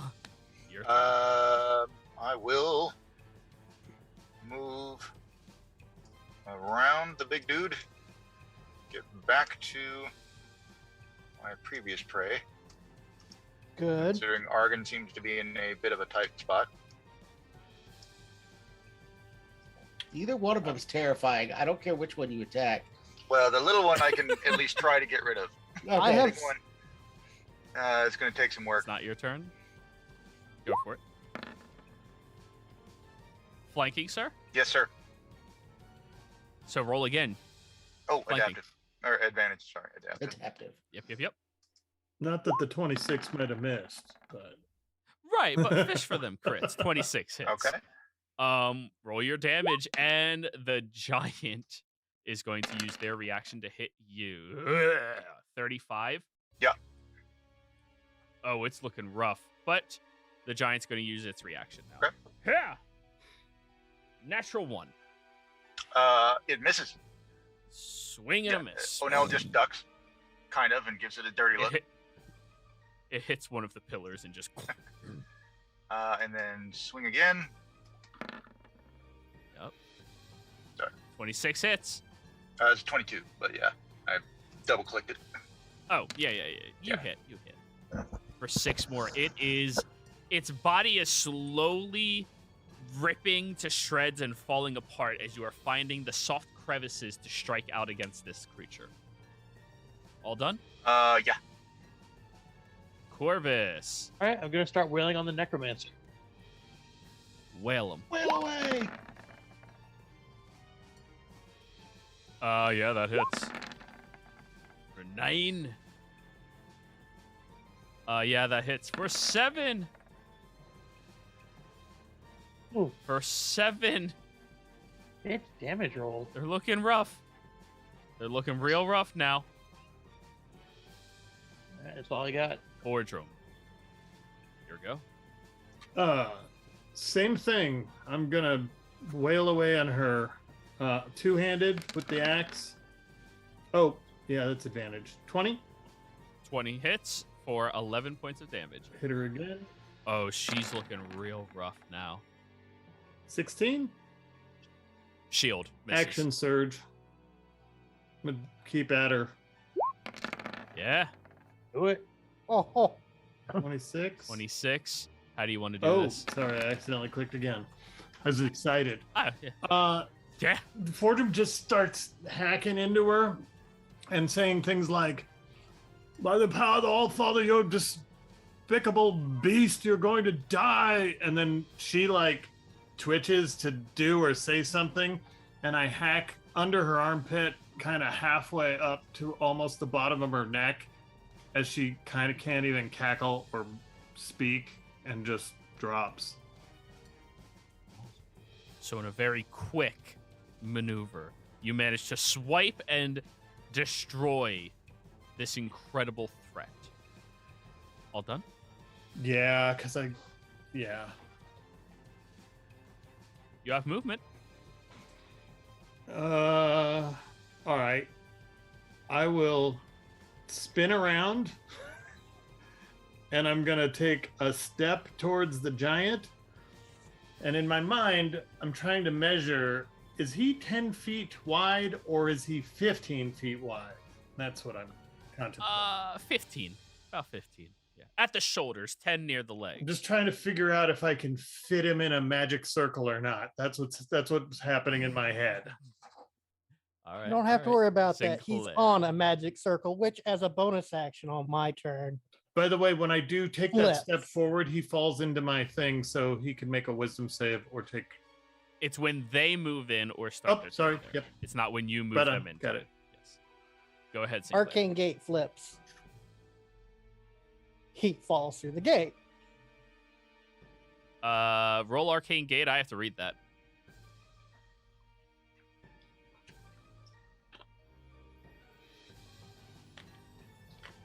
Here's my arcane gate. You create a link teleportation and remain last paragraph. choose 2 points in the ground. One creature, any creature or object entering the portal entering the portal exits from the other portal as if the two were Not a video game. adjacent to each other. Passing through a portal from the non-portal side has no effect. The mist on your turn, you can rotate the rings as a bonus action so that the active side faces in a different direction. The key wording in this is moves into, not being moved. Well, he's on top. So of if you willingly move into it, then you are affected. If it is moved onto you, it does not just like portal wah wah wah wah. No, shit, it was you know? more of he moved on top of it, and now I'm switching which side's active. So now it's a hole. You know, sure. Yeah. The creature. Is now on the other side of the gate, which is back 500 feet. Yep. There's one problem gone That we should. for a minute. For a round or two. But hey, it's better than it beating on me. Don't get me wrong. I'm very grateful. I was so happy when I read this. I'm like, oh, I can change which direction is the incoming phase. Is that So portal still now open for a my minute? action, Yeah. yeah. You So can anything follow you it throw through. in there will fall through to it.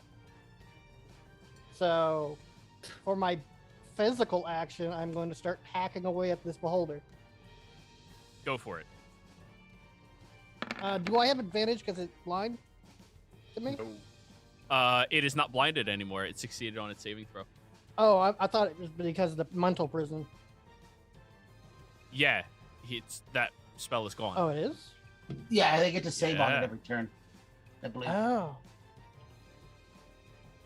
Okay.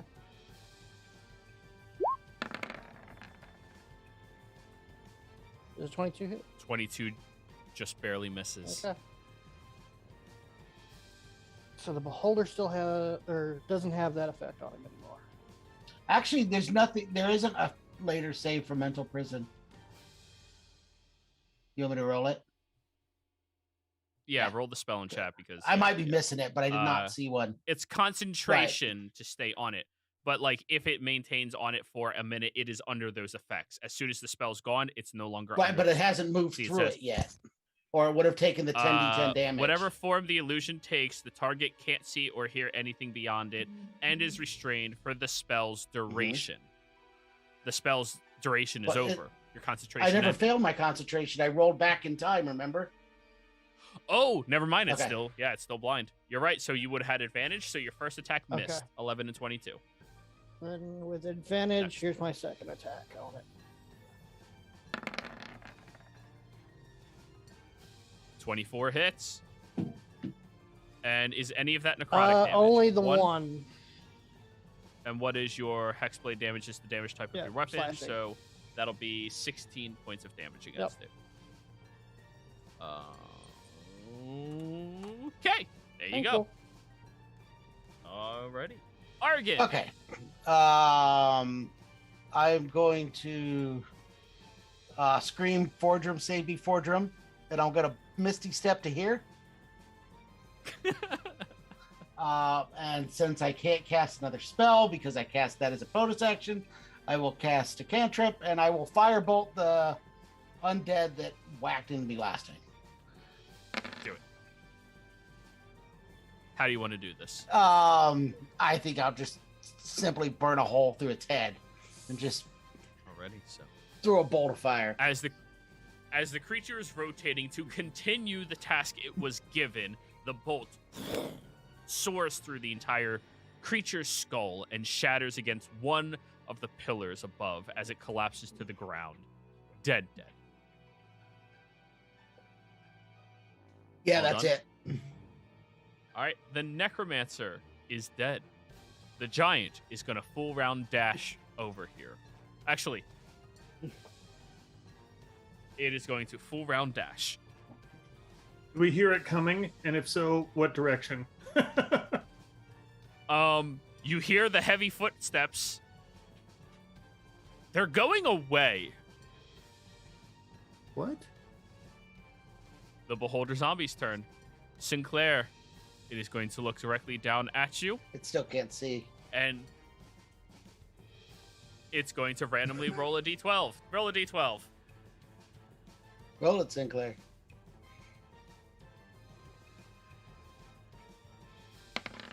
Yes, 12 again. Crit. Zoom, goes flying off in the distance. Best 6th-level spell slot I ever used. Dismordium is dead. Oh no, your go. I will charge forward, excusing myself as I pass the slowly dying peasant, Yep. and I'm just hanging Yeah. out. carry on. Flanking buddy. And flank. Do some stabby stab. Lizards get it done. 28 hits. Doing some stabbies. 9. 22. So 31 points of damage. Ugh. 13 misses. Yeah, I'm not gonna push that issue. All Too done. low. Yep. All right, I'm gonna get over to here for more flankies. All right. And one, Flankies. A 2. 2, Misses. 3. It's just barely still standing. Rag. All done. Yeah. Fordrum, you hear the creature seems to be running the opposite direction of all of you. Yeah, well, that's cool. I don't know that I trust, so I'm going to cast Shield of Faith on Argon, giving him 2 to his AC. Woohoo!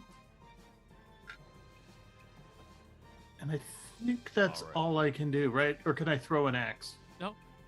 You can throw an axe, you could move, you can, yeah. I'm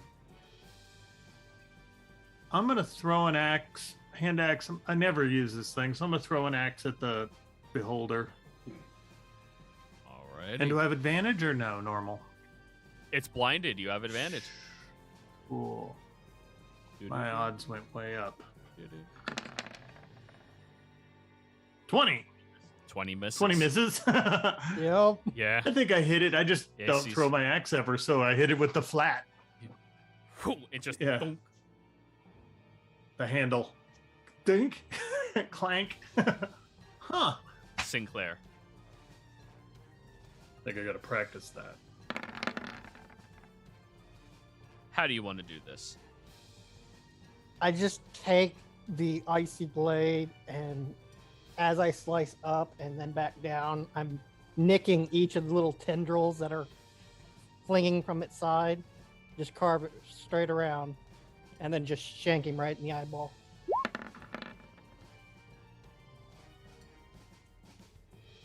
Does not have advantage. You grab your katana, slicing through the eyeball and shanking through the creature, ripping and pitting it down into the snowy drift. And as its body lands there, there is this large rippling of necrotic energy that shoots out as a pulse wave from this creature, shaking everybody who's dangling, pushing all of you back slightly in the drift as a massive amount of concentrated magic was just released.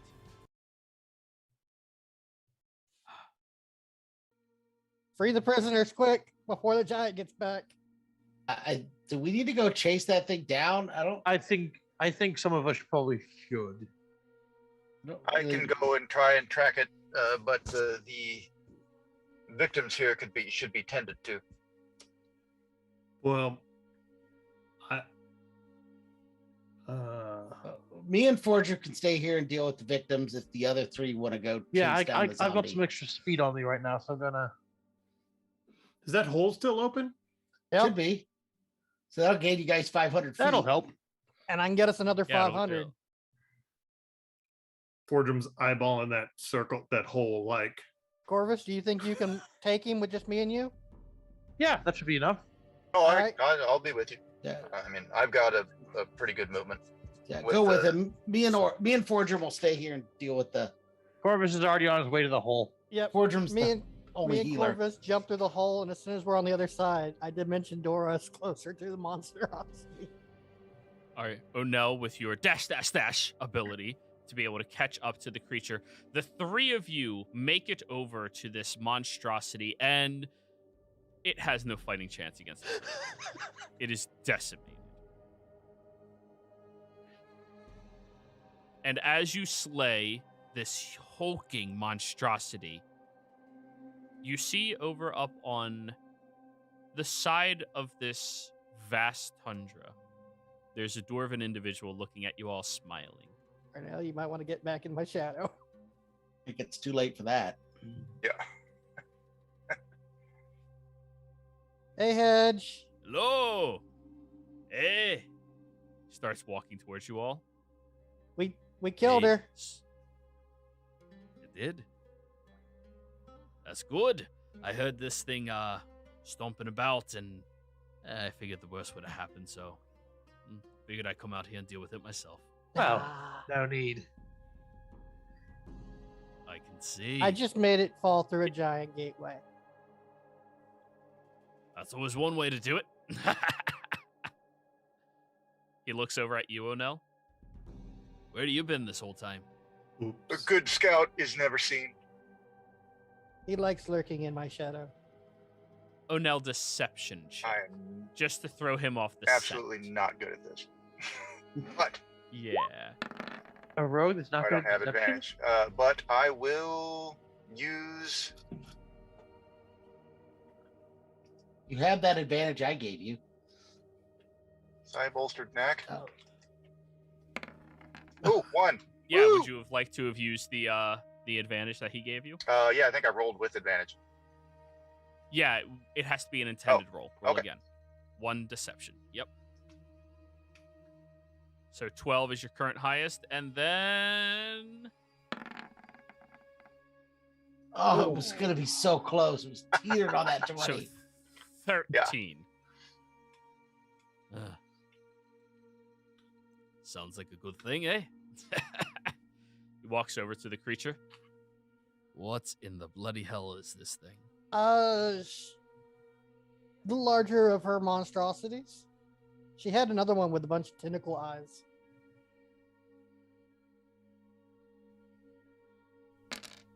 Bunch of tentacle eyes. Yeah, it Yeah, shot real some freaky weird looking. purple laser out of it. Beam. All right, take me over there. All right. Sorry, I just have to see the job you did. With all We've got a this, bunch okay? of wounded too. And he is walking deliberately beside you, O'Nell, just a half step behind you to watch Okay. you. As you all arrive, thanks to mass healing word, all of these people are tended to properly. They are cured, they are full, but they are still traumatized. Yeah, and hurt. I'm taking down them as I after healing everybody. I then start however they're hung. I'm gonna try and undo. It's easy. It's all rough. Oh, so You good. just cut and slowly. And I'm lower. gonna pick up my hand axe because that thing's stupid. But it's sharp because it's never really hit anything. So It's pristine. So Before the rest of them get it You back, I all- want to search the necromancer. roll me an investigation, please.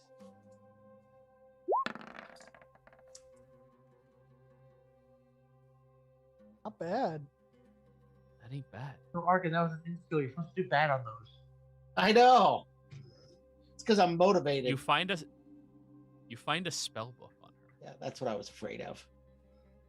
A filled All spell book. right, I'll take that. We're probably gonna have to return You- this, Fordram. You also find a I'm gonna destroy that. small bundle of letters on her person. Okay. These letters all seem to be specifically addressed to her as some type of, well, for lack of a better term, fan mail. Oh God. Somebody who really respects the work that she was doing. And really wishes they could actually learn underneath her. Necrophants. Does it seem like it's all from one person? Yes, all one individual. And then there's a beaded bracelet that she has. Each of the beads made out of onyx. The end of it has a crudely shaped sarcophagus. And at the point that you have this accomplished and all of the individuals attended to, I'm going Hedge, to cast that also. I'm going to start a prayer for everybody and boost her with calm emotions to remove any frightened feelings. Hedge walks out with the rest of your companions. Through the gateway. Through the gateway. Hey there. That's the thing, right there. Yeah, whatever. And he immediately goes over towards some of the people, noticing that you have your calm emotions up for him. Like, gives you a big thumbs up. Hey, darling, how are you? Are you okay? You seem to have a couple of wounds that are tended to already. I'm alive. I feel like I will have some long-term trauma from all of this. But for now, I think I may be in shock. I don't know. Yeah, that spell will do it to you. You're perfectly fine right now. All right. Well, let's try to get all of you bundled up and bring you over to some place that's a little safer for you. We're gonna bring you all to Whitestone. Okay. I know you have your homes out here, but we're gonna have to sweep through the area and make sure it's safe from anything else like this that might have been left behind. I'd feel a lot better if all of you came with us and joined their community for a little while, okay? That sounds reasonable to me. Yes, me as well. Yes, me as well. Yeah, me too. I feel like I should be crying. If you need to, lad, go ahead. There's no shame. The minute expires, and yeah, their emotions immediately flare back up, but lesser than it was about to be. Oh. That's a All good right. idea. All Oh yeah, right. normal people don't deal with this every day. Yeah, normal people don't deal with anything like this. Yeah. Before we head back to Whitestone, we should collect the fallen ones back by the dire wolves. Those are probably gone by now. I'll leave that up to all of you. I need to conduct a investigation around this area. Make sure they get back in one piece. That is your number one priority. Understood? Understood. Understood. Good. All right. And good job, all of you, for your first job. I think you'll make fine slayers. Thanks for the praise and the acknowledgement. Of I'm course. glad we were able to save the ones that we could save. He goes over to the necromancer's body and immediately, Onel, you notice he checks the inside pocket where he hides his book and starts checking all around. Does she have a book on her? Yes. I'm presuming you took that. I'm presuming this is the knowledge she stole from the Lyceum, and it needs to be returned there. That's fair. Good enough. Who better to return it than one of their own? Respect it.